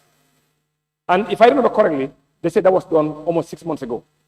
And they waited for them to advise. Now, we wrote to the Minister of Justice to give us an update, but we are yet to get that update. So the issue of the OVP, as far as the COVID is concerned, they're also waiting for the Minister of Justice to give advice to the police on the next step to take. Now, on the other one for Sanjal, yeah, it's about efforts and responsibility. I think that is fine. Now, the issue of Kundawar Area Council. The person that was given that responsibility is the vote controller. Whether he's the directly responsible or indirectly responsible, he is the vote controller. That's why FPAC hold him accountable. So it doesn't mean that he's the one that took this or took that, no. But he's the vote controller and he's the one that pays and he's the one where the money actually come to do. And then based on our own investigation also, remember one of the issues directly affects me, my constituency, directly affects also my own village that actually has a Lumo. No settlement was done there, but money was spent. And that's the reason why we asked him, he has to pay. So what the guys at police are saying that they could not hear him directly responsible, but we believe as a vote controller, he's responsible. So that's it. On the Combo East, yes, he's talking about the dates, no update. If you look at the right side, remarks, it's telling you no update was provided, that's the latest update. However, the committee recommends that they provide the updates on or before the end of September 2025. This is about the Office of the Vice President. Which means at this stage, we could not get anything from them because the one that was doing the work fell sick and the PS could not give a latest update like the Speaker actually has said. But that's why we give them time by end of September to come back and give us the update so that by next session, FPA can give you a more comprehensive update on all the issues we have. Now, Fonyi Councillor was asking about the IFMIS on OVP. Office of the Vice President is not a budget entity of its own. They are under the President's office. You see, it's only one budget entity. That's the Office of the President. However, there are institutions under the OVP. So the OVP was coming to give update on all those institutions, particularly the National Environment, the National Disaster Management Agency, NDMA, that is under their purview. So the issue of IFMIS is not an issue for them because they are not a BA on their own. They are under the Office of the President. For SAMI, same answer. If you look at the remarks on the site, it will tell you the next update when it's going to be. And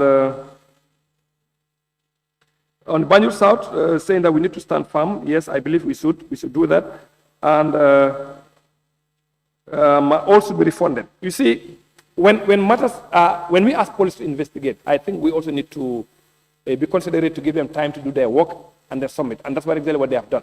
They have done their work and they submitted based on their own. They submit their opinion to the Attorney General's office for further advice, and they're waiting for that. So when we get information from them, then we'll be able to know what next to do.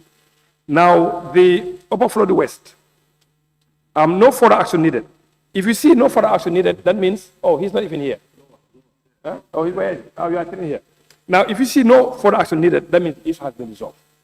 Now, if you look at the audited accounts, you will see something they call prior year matters, which means some of the queries we are querying right now, the Auditor General is going to bring them on this audit, and then it's going to give you an update.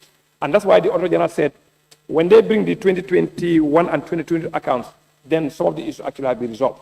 Lastly, Honorable Speaker, the issue of unreconciled accounts, which is a very complicated matter. the figures actually are going down.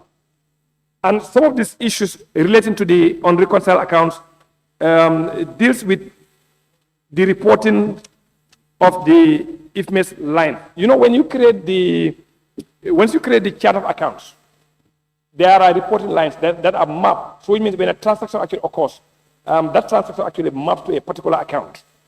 And the AGD is dealing with that. So by the next time we come on the next audit accounts on the 2021 and 2022, we will see a drastic reduction on those unreconciled accounts because they are investigating and correcting as they go. Thank you very much.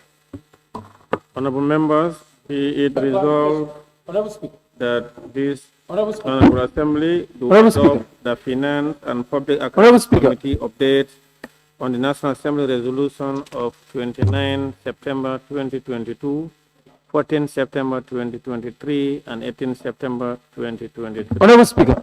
Those in favor, please say aye. Honorable Speaker. Those not in favor, please say no. Honorable Speaker. The ayes have. Honorable Speaker. Clerk, we may proceed. Honorable Speaker. Honorable Speaker, you have heard me very well. When resolutions are laid here, when the mover, respond to issues, when we want to make certain clarifications, it does happen here.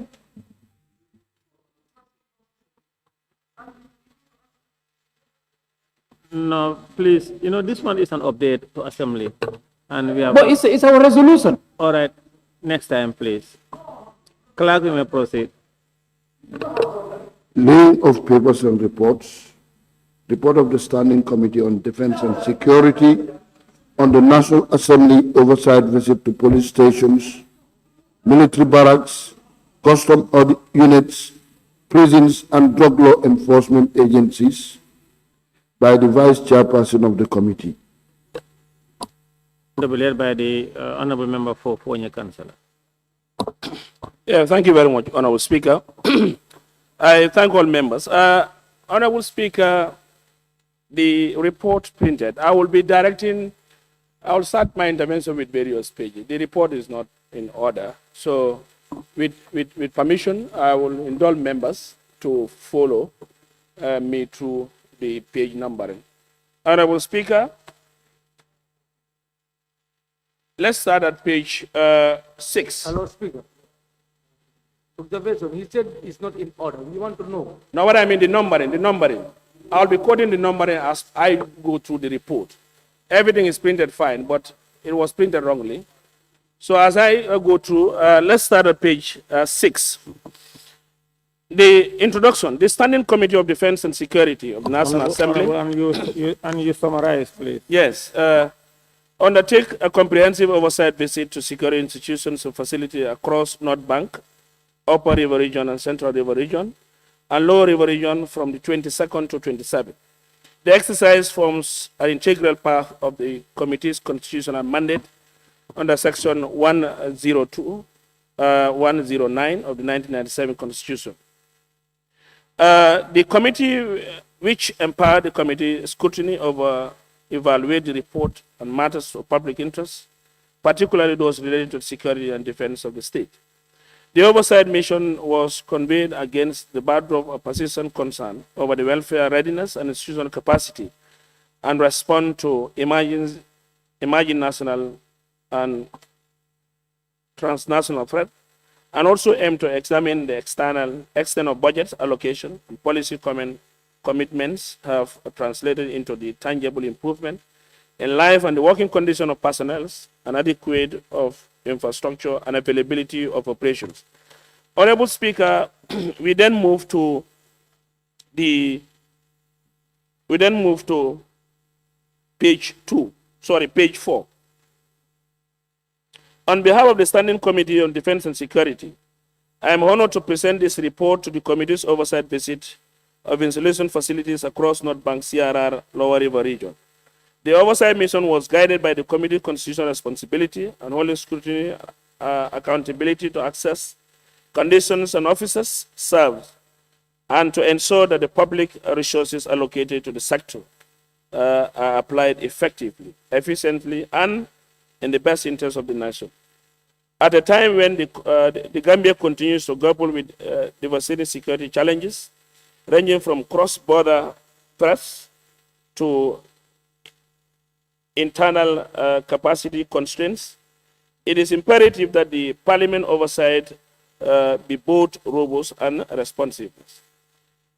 We then move to page 7, objective of the tour. The main objective of the tour is to assess the current condition of service and determine whether the budget allocations, particularly addressing the terms and conditions of service, TACOS, have been implemented to improve the working and the living condition of security personnel. The committee also sought observations first-hand reality on the ground, verifies whether past interventions have been had meaningfully impacted, and identify pressing challenges that may require policy, financial, or administrative attention. And these are some of the objectives: assessing the state of infrastructure, living and working conditions of officers, police stations, military camps, border posts, intelligence unit. 2, understanding the welfare conditions, housing, feeding arrangements, and other allowances. 3, identify systematic constraints affecting effective functioning of these institutions. The last one, propose information policies, recommendations, budget allocations, and institutional reform. Honorable Speaker, in the same page, site visited. We visited Bara Police Station, Njongon Military Camp, Hamdallah Border Post, Farafenye Military Camp, Farafenye Police Station, Lamenkoto Military Camp, Janjam Bure Prisons, Bansang Police Station, Patoto Military Barracks, Basse Military Camp, Basse Police Station, Kudang Military Post, Soma Military Station, Soma Police Station, Misira Immigration Post, and Kiang Quinala Post. Honorable Speaker, let's go through the challenges. That is page 9. General challenges affecting all sites visited. Page 9. I will just capture the headings, then the rest you could peruse on yourself. 1, inadequate staffing is also a challenge when we visited. Poor infrastructure and office conditions. 3, lack of operational equipments. 4, accommodation challenges. 5, we have transportation constraints. 6, insufficient funding for basic needs. 7, poor community relations. 8, delay or infrequent supply of uniforms. 9, shared or makeshift facilities. 10, lack of emergency medical support. 10, system maintenance dependency. 12, security and safety concerns. 13, poor living conditions. 14, inadequate nutrition and feeding programs. 15, outdated and inadequate accommodations and office facilities. 16, insufficient medical supplies and drugs. 17, inadequate combat equipments. 18, logical and mobility challenges. 19, insufficient fuel and feeding allowance. 20, lack of proper uniforms and gears. Then 21, poor kitchen infrastructure. 22, unsecure premises and barrack security. 23, that's the last one into the challenges, inadequate and unhygienic sanitation facilities. Honorable Speaker, fast forward, I will move to the general recommendation of the visit. In light of the challenges outlined in this report, the following recommendations propose to address welfare, operational readiness, and infrastructural needs for security institutions. 1, immediate renovation of living quarters and facilities. 2, improve feeding and chicken services. 3, enhance sanitation and sewage system. 4, medical supplies and equipment. 5, tactical gears modernization. 6, improve logistics and mobility. 7, fuel and feeding allowance. 8, uniform and footwear provisions. 9, technology and communication equipment. 10, electricity infrastructure. 11, improve ventilations and cooling for work and living space. 12, promotion and career progression policies. 13, interagency collaboration and best practice. 14, government accountability and infrastructural oversight. Honorable Speaker, among all also, this is also one of the most important elements that is also part of the recommendation, that is budget consideration and decentralization. In conclusion, Honorable Speaker, the findings presented in this report highlighted a range of critical challenges confronting our security institutions, challenges that, if not addressed with urgency and commitment, could compromise both operations and effectiveness of our forces and the overall security architecture of the nation. The issue outlined such as poor living conditions, outdated facilities, a host of orders or poor sanitations and feeding allowance, lacks a proper care, development policies, and other deep interconnected and have direct implications on the moral, health, performance of personnel. Honorable Speaker, furthermore, the absence of modern tools and technology supports, along with limited mobilities and weak infrastructure security, leaves both personnel and installations vulnerable.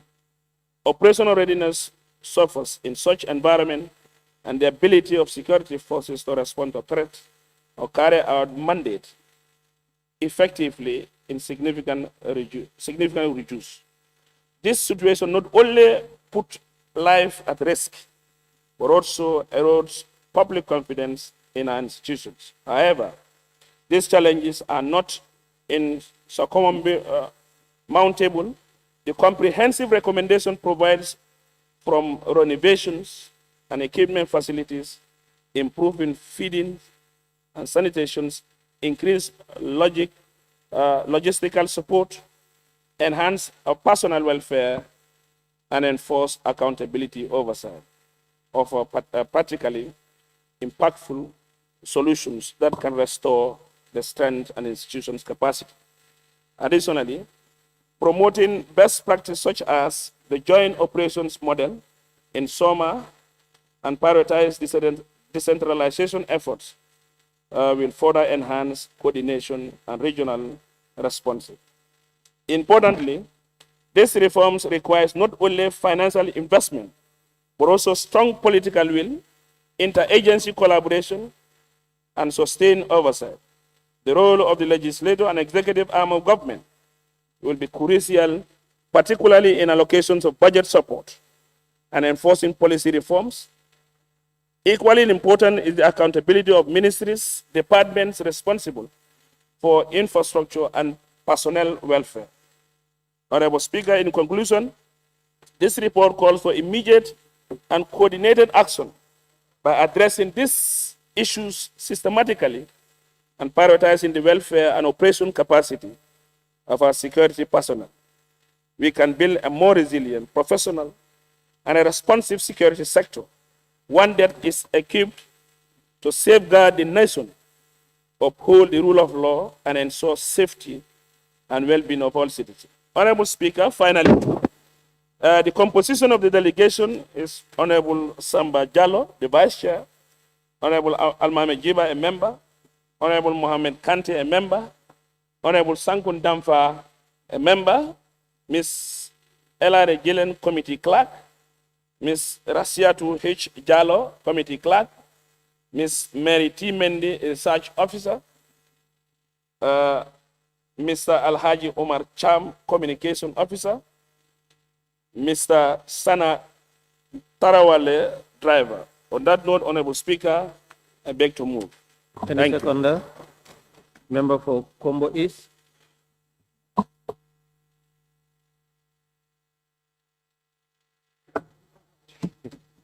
Thank you very much, Honorable Speaker, for giving me the floor to second the motion.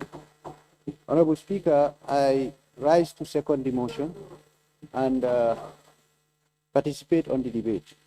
Honorable Speaker, defense and security is paramount, is one of the key pillars of a country. For us to be able to stay as independent citizens under the atmosphere of democracy, we need security. We have to be secured. On that note, Honorable Speaker, I am urging this Honorable House to adopt this report and help note the constraints and the shortfalls that the security sector had in order to be able to help us secure ourselves and then be able to run our daily lives. Honorable Speaker, having noted the versatile system in the world today, it is important for this House to focus on security and help the security units to be equipped with the shortfalls that they had. On that note, Honorable Speaker, I beg to take my seat. Honorable members, it has been moved and seconded that this Honorable Assembly do consider the report of the Standing Committee on Defense and Security of the National Assembly Oversight visit to police stations, military barracks, customs units, prisons, drug law enforcement agencies. Those in favor, please say aye. Those not in favor, please say no. The ayes have it. Honorable members, at this juncture, I will now open the floor to allow honorable members who wish to take part in the debate. And of course, you may do so by show of tax. A good number of you made it to my list. And we will begin with the honorable member for Central Badibu. Thank you, Honorable Speaker, and thank you, Honorable Member of Pony Councillor, for this important report. Honorable Speaker, Security Committee is a very important committee, as alluded by Honorable Member of Kombo East. And security is everyone's business. But this report speaks volume, and it shows that we are in a serious crisis as a country by looking at the revelations here, by looking at the challenges that are faced by our security unit. And it also revealed that the security sector reform is still a failure. Because when we say security sector reform, we're not only talking about changing the IGP or changing the uniform, but these are the basics to make sure that the security are able to function well. And if you look at the challenges outlined here, that shows that almost all our barracks, almost all our major stations are in a problem. So at the end of the day, how do we expect them to perform or to secure themselves and the citizens? We have witnessed in Fasindaka Choi, where armed robbers came and attacked people. Kerpate Kore. And to my surprise, it means your tour also you are following on the highway or stations that are easily accessible. That's why you visited. Because I haven't seen the borderline, like Kerpate, for example. There's a military post in Kerpate. And Kerpate is strategic because we have a lot of intruders who are coming and they are making operation on the other side of the country. Honorable member of Ilyasa constituency can bear me witness. There are a lot of operations that are happening in our area there. The shopkeepers are no more safe. So what do we need to do? You also need to find out what are the major constraints. Now, in your report, you talk about the mobility. Mobility is key because even if they have an intent on attack in Salikeni, sometimes they don't have vehicle to go and rescue the people. Much more than fuel. You expect the people who are at risk, you call them, the officers are telling you, we don't have fuel. So, but who are we going to blame in this? In your recommendation, you said we look at the budget. It's the budget. It's the budget. The allocations in the budget are small. We put all the funds in road construction. And you are the very members, the chair to the last person, You cry more than the brief. So when, that's why in the budget session, we have to prioritize the budget. But we don't prioritize the budget. We allow the executive, the agenda that they have, we solve that. And the security, at the end of the day, who are we going to blame? We are not safe. So, Honorable Speaker, I think this parliament, not the chair, I mean the whole of us.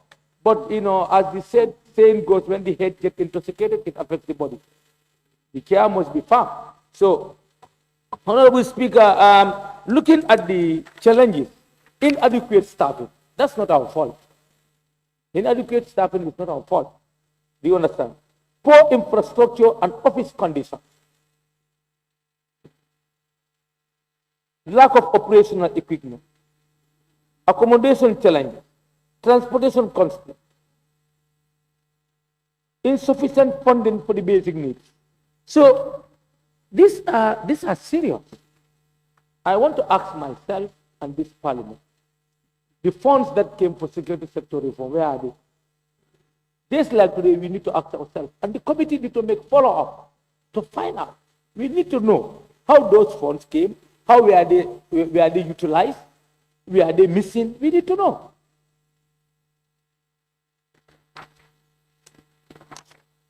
Honorable Speaker, you talk about the general recommendation, and in your general recommendation, you said immediate renovation of living quarters and facilities. Oh. You made mention of somewhere putting air condition in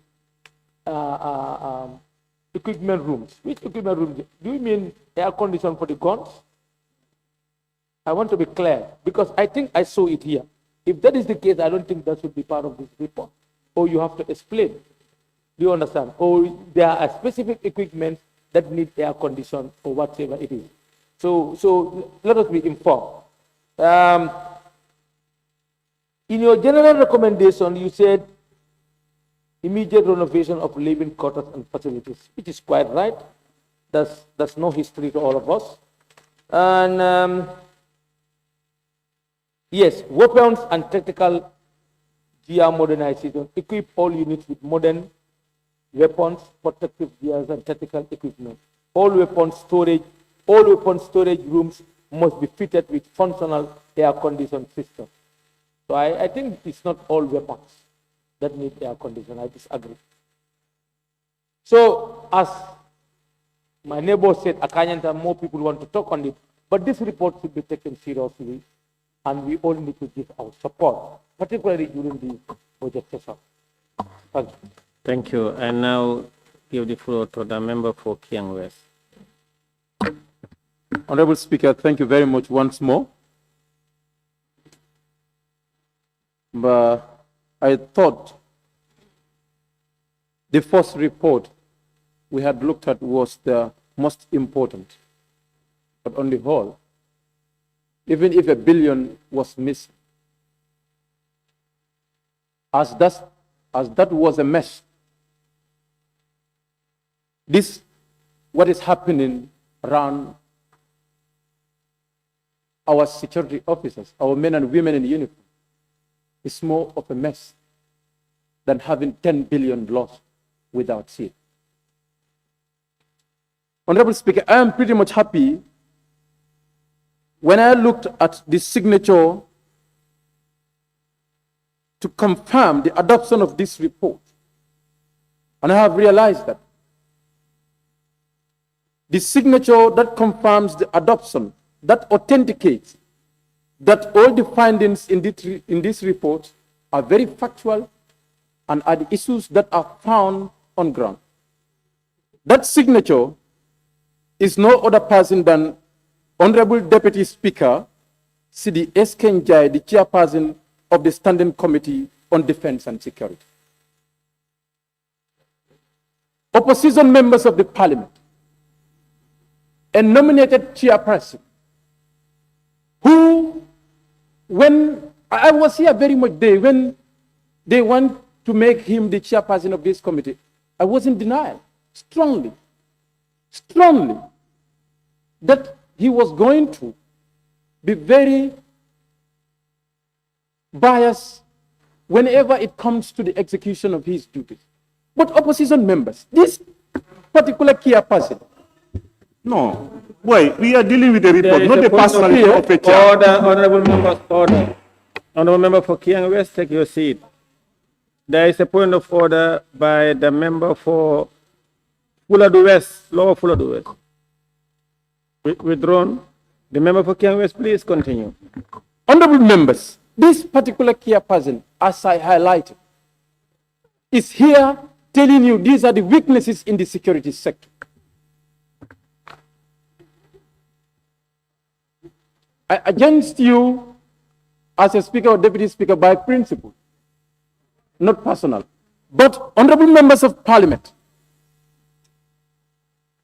our men and women in uniform, in fact, I would have requested the detailed report because what you have given us is a summary altogether. I would have wanted a detailed report as per institution you have visited. I know you must have that report. This is to ensure an easy reading and a summary, but I would have asked for a detailed report for every institution you have visited. What are some of the challenges? So that we would know the challenges per the institution or per the station you have visited. We are telling ourselves that inadequate staffing in the system, poor infrastructural and office conditions. We have highlighted here numerous times over and over. I told you this institution is the last hope for the country. We make laws. We approve the budget. We perform oversight on the budget to see how those funds are being spent. And the purpose for which funds are spent for security sector, most of them are highlighted here. Infrastructural problems are highlighted here. Lack of operational equipment, which is factored in the budget. Accommodation challenges, which must be factored in the budget. Transportation constraints. When we have transportation constraints, how do we address the transportation constraints? I think in our previous budget, if our budget has highlighted that a vehicle should be purchased for any of these stations, we would have thought that we would see that.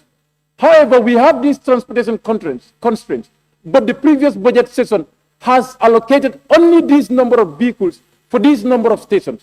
We foresee a further allocation for other stations, but this is what we have not seen. When we have transportation constraints, how do we address that? How was this, meant to be addressed in our previous budget session? Honorable Speaker, we have insufficient funding in basic needs. What are some of those basic needs where we have insufficient funding? Honorable Speaker, poor community relations, delayed in infrequent supply of uniforms, lack of emergency medical support. Lack of emergency medical support for who? Is it for the security officers? If it is for the security officers, why you need to explain that in detail? Security and safety concerns for who?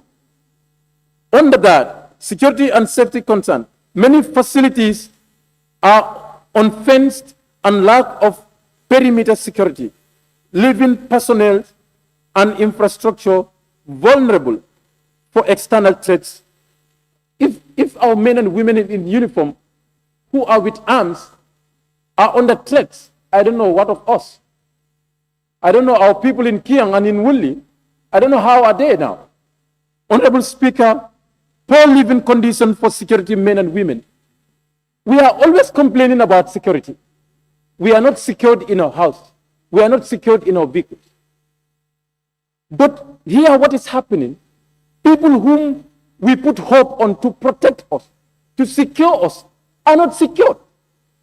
They don't have proper health care. Where they are living, where they are sleeping is not being taken care of. The infrastructure is poor. Get to their feeding and see. Inadequate nutrition and feeding programs for our men and women in uniform. This is a damning report and disgraceful to our country. To tell ourselves that we are still accommodating foreign troops in our country, but our men and women in uniform, Gambian citizens, are here in the barracks, in the stations without proper nutrition. None of you eat, only rice in your houses. None of us. We are telling ourselves this is what our security men and women are confronted with. You see them taking only $5 from a driver on the way. You say they are corrupt. They are corrupt. They are corrupt. Why can't they be corrupt? $250 is house rent. We have some evidences from Pony Councillor some time ago how security officers, men and women in uniform, are sharing houses. We have seen all those evidences here. Honorable Speaker, it doesn't stop there. Unsecured perimeter and barracks security. And last but not the least, inadequate and unhealthy sanitation facilities. Unhealthy, inadequate and unhealthy sanitation facilities for our men and women in uniform. We want to urge His Excellency, because, as I conclude, because I want to conclude, we have heard that, which was in news and confirmed by the government, that there was stolen food by a security man, a foreign security man in the State House, which means there was food to an extent that it was sufficient. There was excess in State House, in the office of the President. But your men and women in uniform in barracks do not have sufficient food to eat. His Excellency, think about it. Member for Nyanija, you have the floor. Honorable Speaker, thank you very much for giving me the floor. I just want to join my colleagues, of course, to thank the Defense and Security Committee for this brilliant oversight mission, and of course, some of the findings that as highlighted. If I could recall, during the 2025 budget session, there was something that we definitely adjusted on the Ministry of Defense budget, the issue of the task force, and looking at the different challenges that you've highlighted here. Where can you position the issue of task force on this? Is it related to this? Can this solve some of the problems?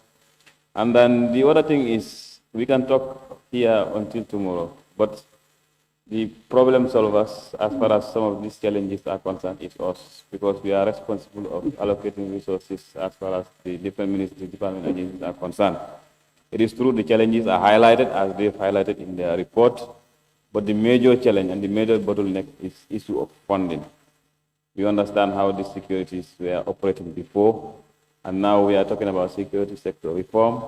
So if the reforms are to be realized, it has to start from here. Let's resource them adequately and make sure we give them all that they need and that they require, and they will protect us. Because first of all, they have to be safe, they have to be fit, and they have to be kept healthy as far as their conditions are concerned. Then they can perform their duties. But I also want to thank all the security sectors, and then with all the challenges as highlighted by the report, they are definitely doing their job up to tax with a lot of sacrifice.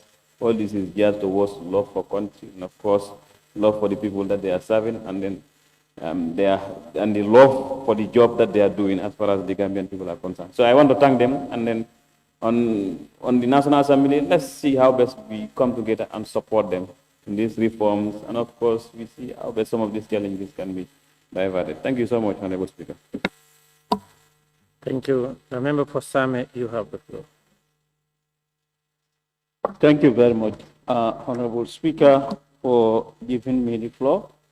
Honorable Speaker, I want to thank the Defense Committee for coming up with this report.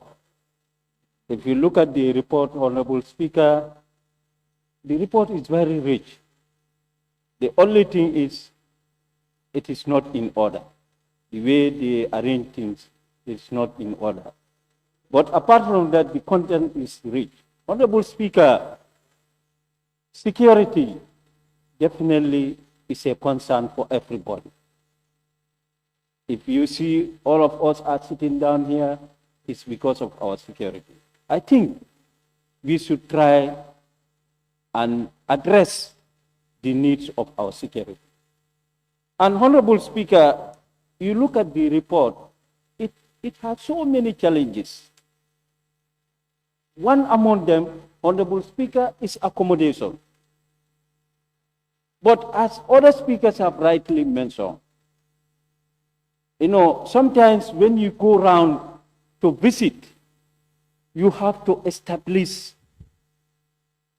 which stations did not have good accommodation. It is going to be very important for we, the lawmakers, to make a decision. And even transportation.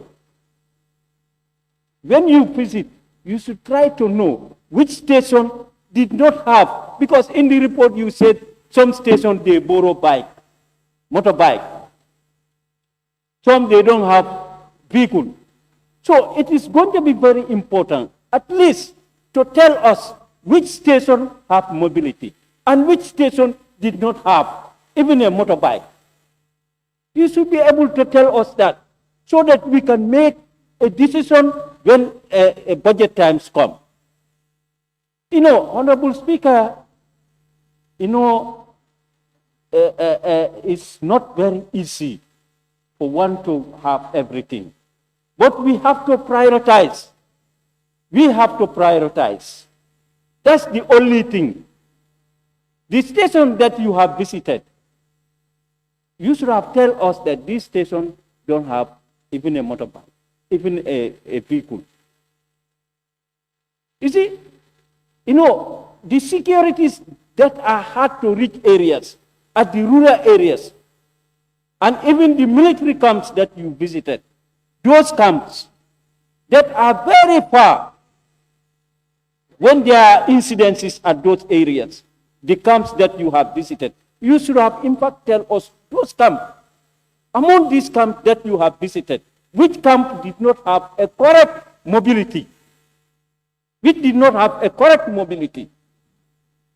So that we can make, decision when it comes to budget. And we should prioritize those ones.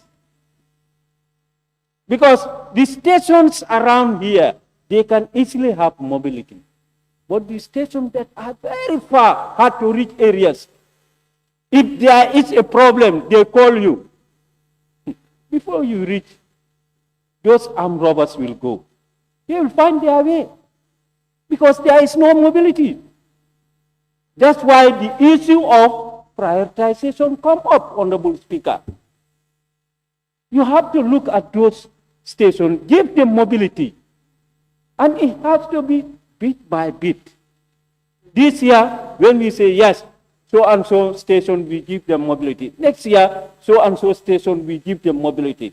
We are going to address it. But anytime you go and visit these areas, we have to come up a correct report as to, let's say, a station X did not have mobility. Or let's say Lamenkoto camp did not have correct mobility. Because sometimes if there are incidences at Lamenkoto camp, if they don't have correct mobility, before they go to those hard to reach areas, the armed robbers will go.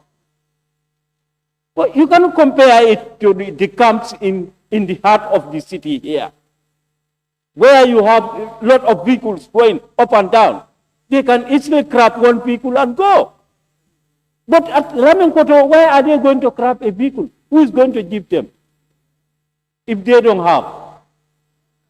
So therefore, Honorable Speaker, I thank you very much and thank the committee. Anytime you go around, please give us those ones that did not have any mobility. Thank you very much. Thank you. Member for Ileasa, you have the floor. Thank you very much, Honorable Speaker, for giving me the floor. Honorable Speaker, first let me thank the committee, Defense and Security, for the visit to the security installation and facilities in North Bank URR, and CRR. Honorable Speaker, if you allow me, let me go to the objective. The main objective of the visit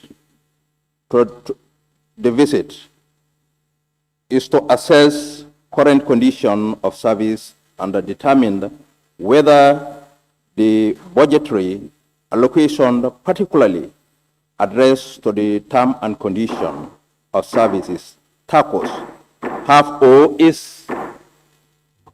Honorable Member, take your seat. Honorable members, I'm being informed that we lack quorum to continue. So I will instruct that they ring the bell for 2 minutes. In the absence of that, I will adjourn. The majority chief whip, the honorable member for Opanyomi, and the minority chief whip, the member for Central Baribu, they are all out.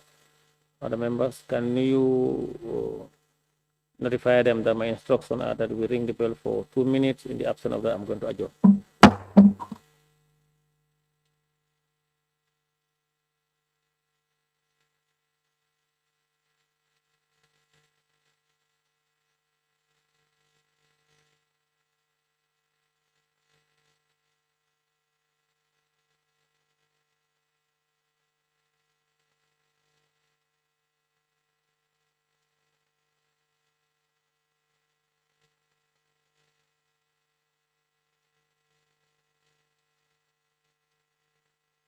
Honorable members, I'm told quorum does exist now for us to continue. The member for Ilyasa, please continue. I understand you are a member of the committee. Can you summarize? Yes, so let me just start from where I stopped concerning about objective. So the objective, the main objective of the visit is to assess the current condition under service and determine whether the budgetary allocation, particularly addressed to the terms and the condition of services, TACOs, have or is being implemented to improve the working and the living condition of security personnel. Honorable Speaker, it is true that security should be a concern to everybody, because this is a sensitive area that every Gambian should be concerned about. In fact, Honorable Speaker, during the visit, we found a lot of challenges as well as improvements. So if you go through the reports, we have challenges and then we have improvements as well. So among the challenges, if you go to Barra Police Station, Barra Police Station, B, it reads, poor living and working conditions, including adequate housing for junior officers. It is true that this is something that we found in SL, but I think we can all attest to the fact that in SL, there is a new building for the police officers. And then in that building, it accommodates both the police and immigration. And the building is a hybrid police station. So this is an improvement in the security sector.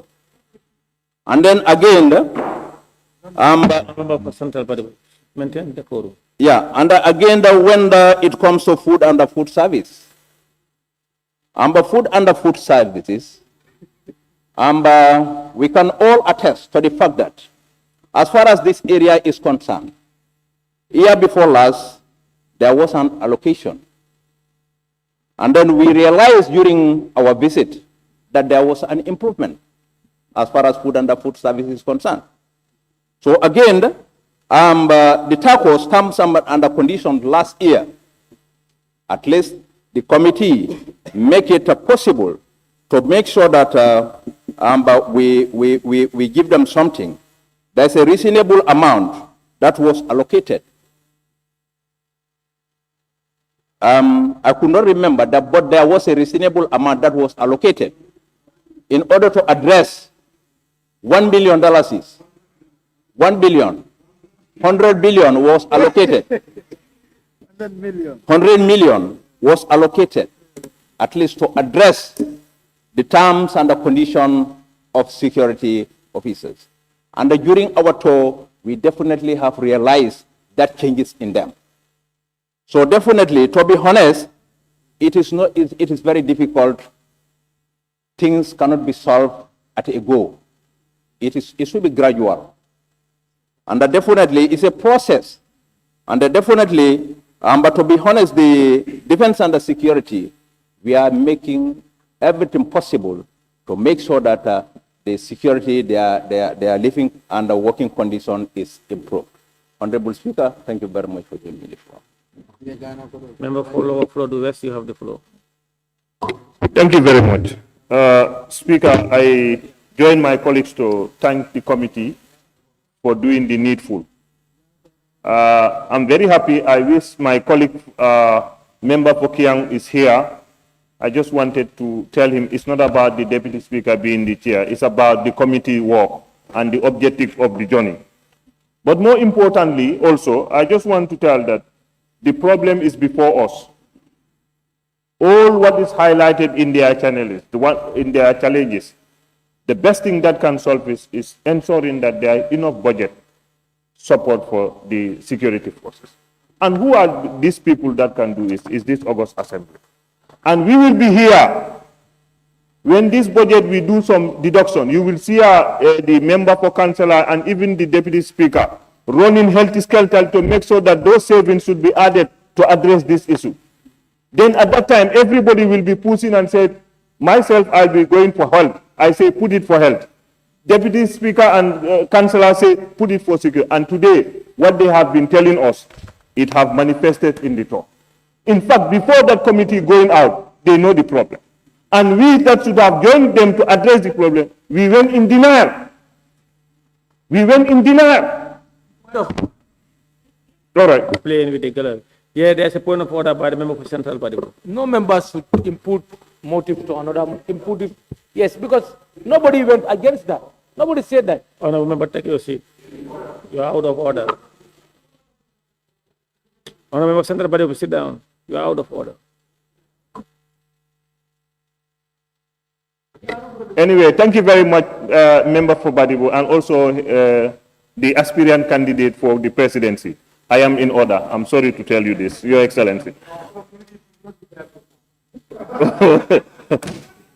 Anyway, in conclusion, I have to join the committee. The challenges are highlighted. The coming budget. Let some of us stop playing in the gallery.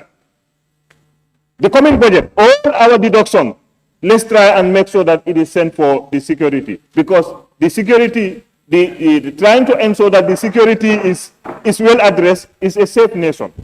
But finally, I'm pleading to the General Assembly. I feel the defense and security, these are sensitive matters. Such reports should not be discussed openly in this. You see, we have, because it is going to, because when I see some of the issues highlighted here, these are not acceptable in any part of the world. And we should look at it very well. Anyway, that's my suggestion, and I thank you for giving me, yes. Thank you, honorable member. The member for Lower Salem, you have the floor. Honorable Speaker, I think I will not go further because the member, in his conclusions, what I want to intervene, he has already shed light on it. Honorable Speaker, you see, the issue of security is sensitive. And there's nowhere, even in our Western region or international, where security issues are discussed publicly. Western world, Honorable Speaker. I was trying to check on the standing order, neither the Constitution, to avoid this discussion, because it's exposing our weaknesses, Honorable Speaker. I think the office of the Speaker, or we check on the standing orders whereby we can medicate the issue of these security issues to be discussed openly. The members can meet the securities in camera, they know their constraints, you understand? Then they report back by just try to approve their work, but not to discuss on it. I was trying to move the motion whereby we suspend the debate on the issue. But then, Honorable Member, you could have moved a motion at any time. Motion could be moved at any time. so I was just trying to check on the relevant standing orders that will allow us to do that. But then it's never too late.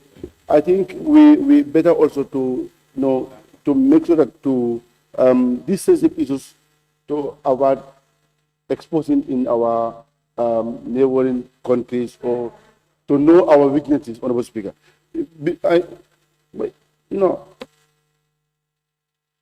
Honorable Speaker, I think we are not trying to I don't know how to show to the people that the security threat that we are not trying to do that. The sensitive issues are not reflected in the report. No. The discussion was at the certain conditions, but the top secrets are not exposed here. And mind you, this is Parliament, and you say Parliament, there is nothing that the Parliament cannot do. So these are issues that we need to discuss and find solutions. At the committee level alone, they cannot solve those problems. They have to come to this plenary to adopt it. So these reports must be adopted here. So we cannot. Yes, remember, I think you are part of the Parliament. Issues like this, it's not discussed. You understand? So Member for Central Badebo. Yeah. Stop what you're doing. Honorable Speaker, I think the idea try to put this thing, not us, the Parliament, to adopt it. We can adopt it based on, sometimes there are bills here that comes in Parliament, we raise a motion, motion without no debate.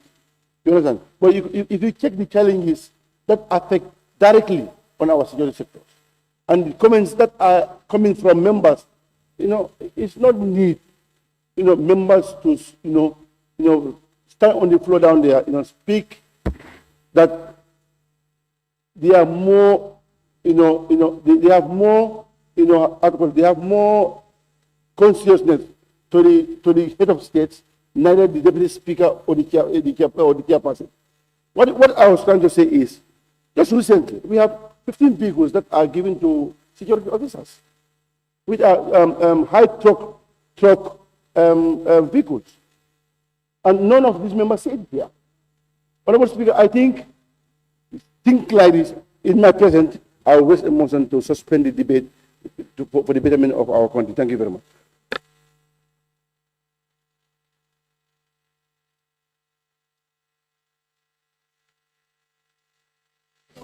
Honorable members, the member for Lower Salem, in fact, the members of the committee raised same issues and they were not inclined to lay in the report. In fact, if you look at the original report, it was about close to 30, 40 pages. They streamlined it to 15. But what they discussed and agreed that next time they may not lay such a report. The member for, finally, Brikama South. Thank you very much, Honorable Speaker.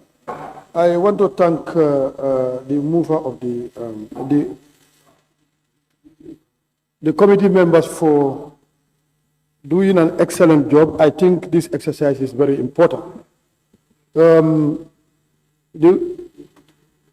This issue affects the entire country, and I think it's high time we talk about issues confronting our security denomination. It's exactly very important. And if you look at the findings, these are realities on the ground. I think for us to bring it to the Bantaba and discuss about this issue so that we can have a common position. Most of the members emphasize about the issue of allocation. And we are responsible for allocation. But one thing we need to understand, we have to know the procedures that take place in going in for our budget bilateral. The executive and the entire parliament are extremely important when it comes to allocation. The issue of prioritization is very key here. I wish currently, if you go to certain communities, especially when there's heavy downpour, you look at some of the security, especially the traffic police officers. They don't have rain boots, the way they suffer. You and I know, some of us are even buying boots for them. But one thing that we need to understand, after the finance minister making the forecast, the MDAs go for bilateral. And there are some missions. Sometimes you will take 100%, you end up getting 40%. And this will be done completely, they finally come to the parliament here. All the 22 MDAs, you look at the committees that are responsible. If you go there, what you will see and what they will be telling you, you will even think of, well, how am I going to get money and put it? Only in the name of the resource envelope is not sufficient. But one thing we fail to understand as member of parliament, there is misplaced priority. You go to goods and services. In the 2025 budget, it attracts almost 18 billion. When we have priorities like these issues, go to the centralized service. How much is not there? So we have to make sure that we look at those areas and make sure we help the security denomination. It's very important. These are common realities. And the committee, the essence of going out to verify these things on the ground. And it must come here, we talk about it. So that the entire country can be at the same wavelength in terms of understanding, so that we can effect changes. But if it is not discussed, how do you adopt these reports? How do you adopt these reports? So it's important for us to talk and let people hear from us. Be the executive and everything. Please, let's not debate on that matter. No, it's important because Honorable member, please order. Honorable member, that is not before this assembly. We are debating the report. Don't keep repeating on that. Continue on your contribution. No, Honorable Speaker, I want you to understand that this is an issue that has been discussed. And in fact, when I'm debating, I want to make a reflection so that people can understand the need why we need to consider this thing. No, please, just go ahead and debate. Yes, I'm debating. Don't worry, I will continue to debate. To be very much honest with you, I beg to differ. Like, the reports need to come to the plenary for us to discuss about. And it's about the allocation. Every finger, ourselves here are pointing finger to ourselves. That we have the responsibility to allocate. But in fact, to a certain level, we are constrained. We are constrained seriously. Well, this is why I'm saying there's a misplaced priority. It has to come from here. We have to look at our budget cycle before it comes to the parliament. So sometimes we have to take the bull by the horn and look at budget lines where you cannot even distinguish how much is not there and what are they going to address. So issue of priority is a problem. And it's not only the National Assembly, even the executive. You have a whole-fledged ministry. You look at certain ministries, how much are they consuming? What is catered for the security denomination? Even uniforms. Some will tell you there are some certain police officers for how many years they don't even have uniform. They have to buy it for themselves. So these are things that are problems. You come to your community in your own area where there are a problem. You go to the police, they will tell you we don't have vehicle. You have to hire a taxi to go and collect those people. These are things that we are seeing on daily basis. So it's better for us to take the bull by the horn, and budget bilateral is coming now. And look at those lines. How do we look at them and do the cutting? And in fact, if there is cutting, the FPAC will tell you they will cut.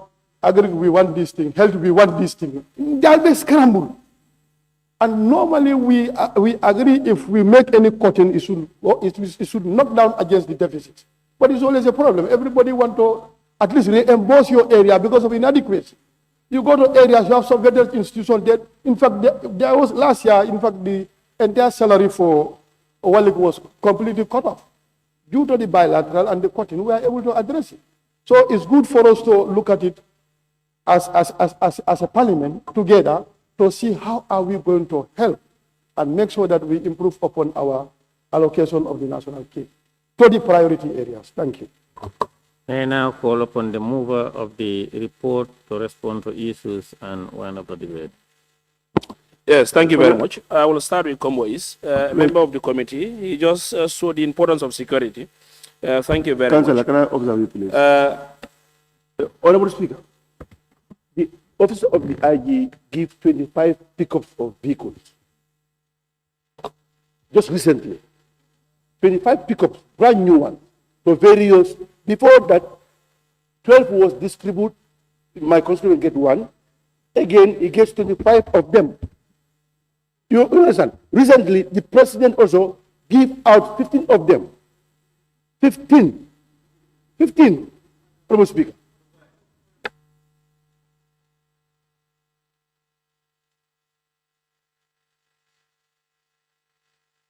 Councillor, what's your problem? No, you gave. No, I didn't give. He observed you. He finished. You should continue. Okay, all right. Thank you very much. Thank you. All right. I thought maybe. Yes. I have also Central Badiwu. The issue of security sector reform, we have to understand one thing. I think as members, let's work on creating a budget line for security sector reform. It's not in the budget. Donor driven. So if you want to make sure we see a trajectory move in security sector reform, let's include it part of the budget. I think it will address that need, yeah? And also, the area that you have also said about, we went through the Oversight. No, defense and security has a strategic plan. Last year, it was the West Coast, down to the Combos and the Funch. We look at salient security areas, big police stations. We connect and call on all the heads within the areas, and they will address their, we met them, address their problem, and they go into their various stations. And secondly, also, be reminded that we are only given 7 days. So 7 days stock of NBR, URR, CRR, a host of others. This is also another thing. I think we could also work towards addressing that internally for us to improve our allocations of day. And also you talk about funding.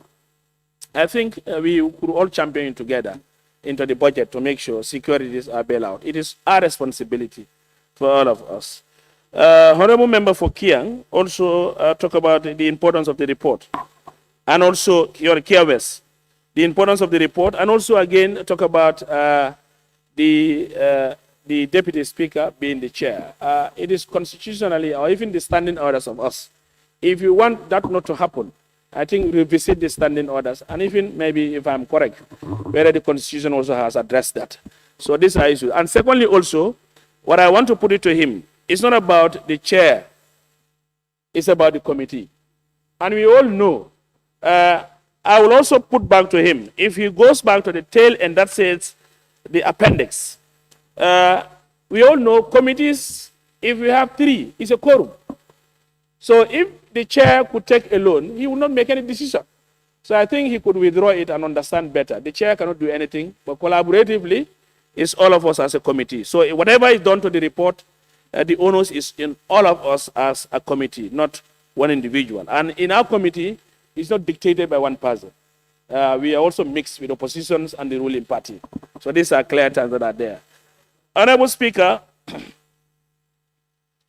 and also what he said about the basic need, lack of uniform and whatever. Honorable members, and if you look at the honorable member of Kiang, honorable member of Nyanija, honorable member of Sami, they all talk about lack of mobilities, lack of gears, lack of these issues.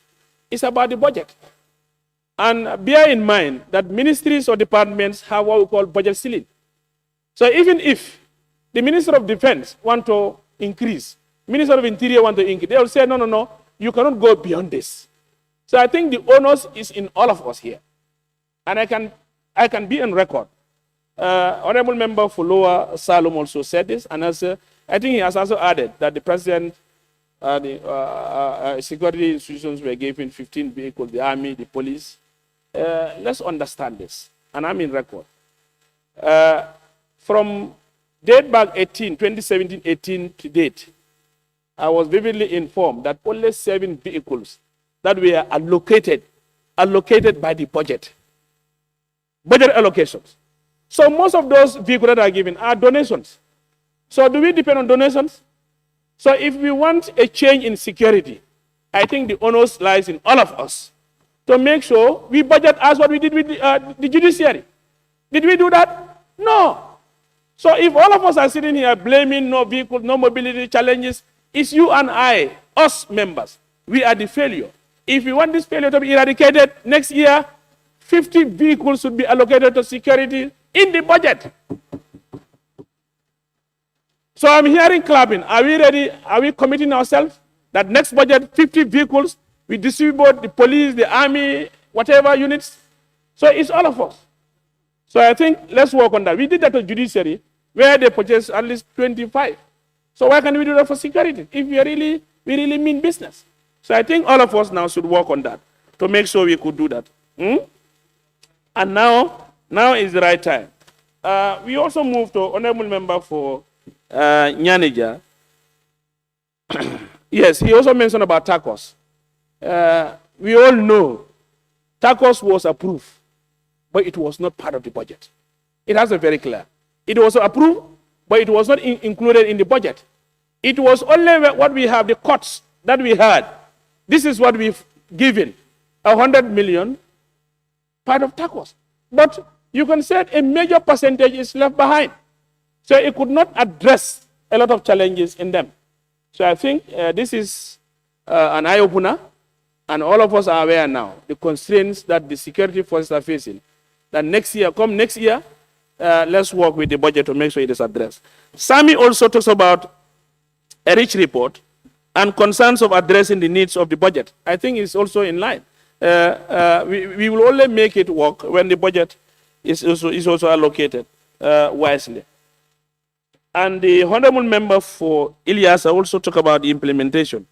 Yes, tacos. And honorable member also talked about what we call sanitation. We went to certain stations and barracks.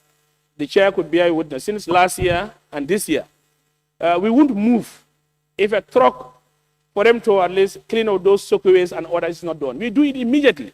We call heads of institutions so that they can address it immediately before we leave. This was what we were doing. And again, also I can tell you, last year, we went to Yundum, motor vehicles lacking issues, chair will pull money. These are records. And batteries or other issues were solved instantly as we are moving. So these are issues that we normally do when we go in defense. And the other thing that I also want to put to members, our report was a bulky one. We have to understand security. Somebody who works in health can't understand security. Somebody who works in local government cannot understand security. Somebody who works in certain area cannot understand. But security itself is something. That's why in our committee engagement, we are off camera. We are off camera. Can I observe you, please? No. We are off camera. So what I want you to understand, let's wait. We don't have time. Please. So what I'm just putting here is, let's understand one thing. We are guided by our standing orders. And the issue at hand is all our meetings in security committee are off camera. It's never broadcast. And our reports are not saliently been onto any member. But the reason why we have to lay this report is for you to assist us. The report must be laid. If we don't want to lay this report, let's challenge our standing orders and the Constitution. So I think the committee, Defense Security Committee, is a good observation. We will link with the legal team and now make the needful so that we can address certain issues. Brikama South, finally, he's also said the importance of security and again also budget and again engagement. So I think most of these points that we are raised, the onus lies in us. Honorable Speaker, finally, the onus lies with this House. If we want to improve the security, 2026 budget is coming. Let's do the needful, and so that we can increase the budget to what we think will be able to at least address some of those challenges. I therefore submit. Thank you very much. Honorable members, I want to thank all of you for that contribution. Be resolved that this Honorable Assembly do adopt the report of the Standing Committee on Defense and Security of the National Assembly, oversight visit to police stations, military barracks, customs units, prisons, and drug law enforcement agencies throughout the country. Those in favor, please say aye. Those not in favor, please say no. The ayes have it. Clerk, we may proceed. Honorable members, it is almost to 1500 hours. We have the medicine control amendment bill. Of course, I think it's about 2 clauses. If you want us to finish with it and then go for lunch break, we can do so. But if you want us to break, it's up to you people. All the honorable members, do you want us to break for lunch? All right. Honorable members, we will suspend for an hour. What's the time now? 2:46. We will resume 3:46. The House is suspended.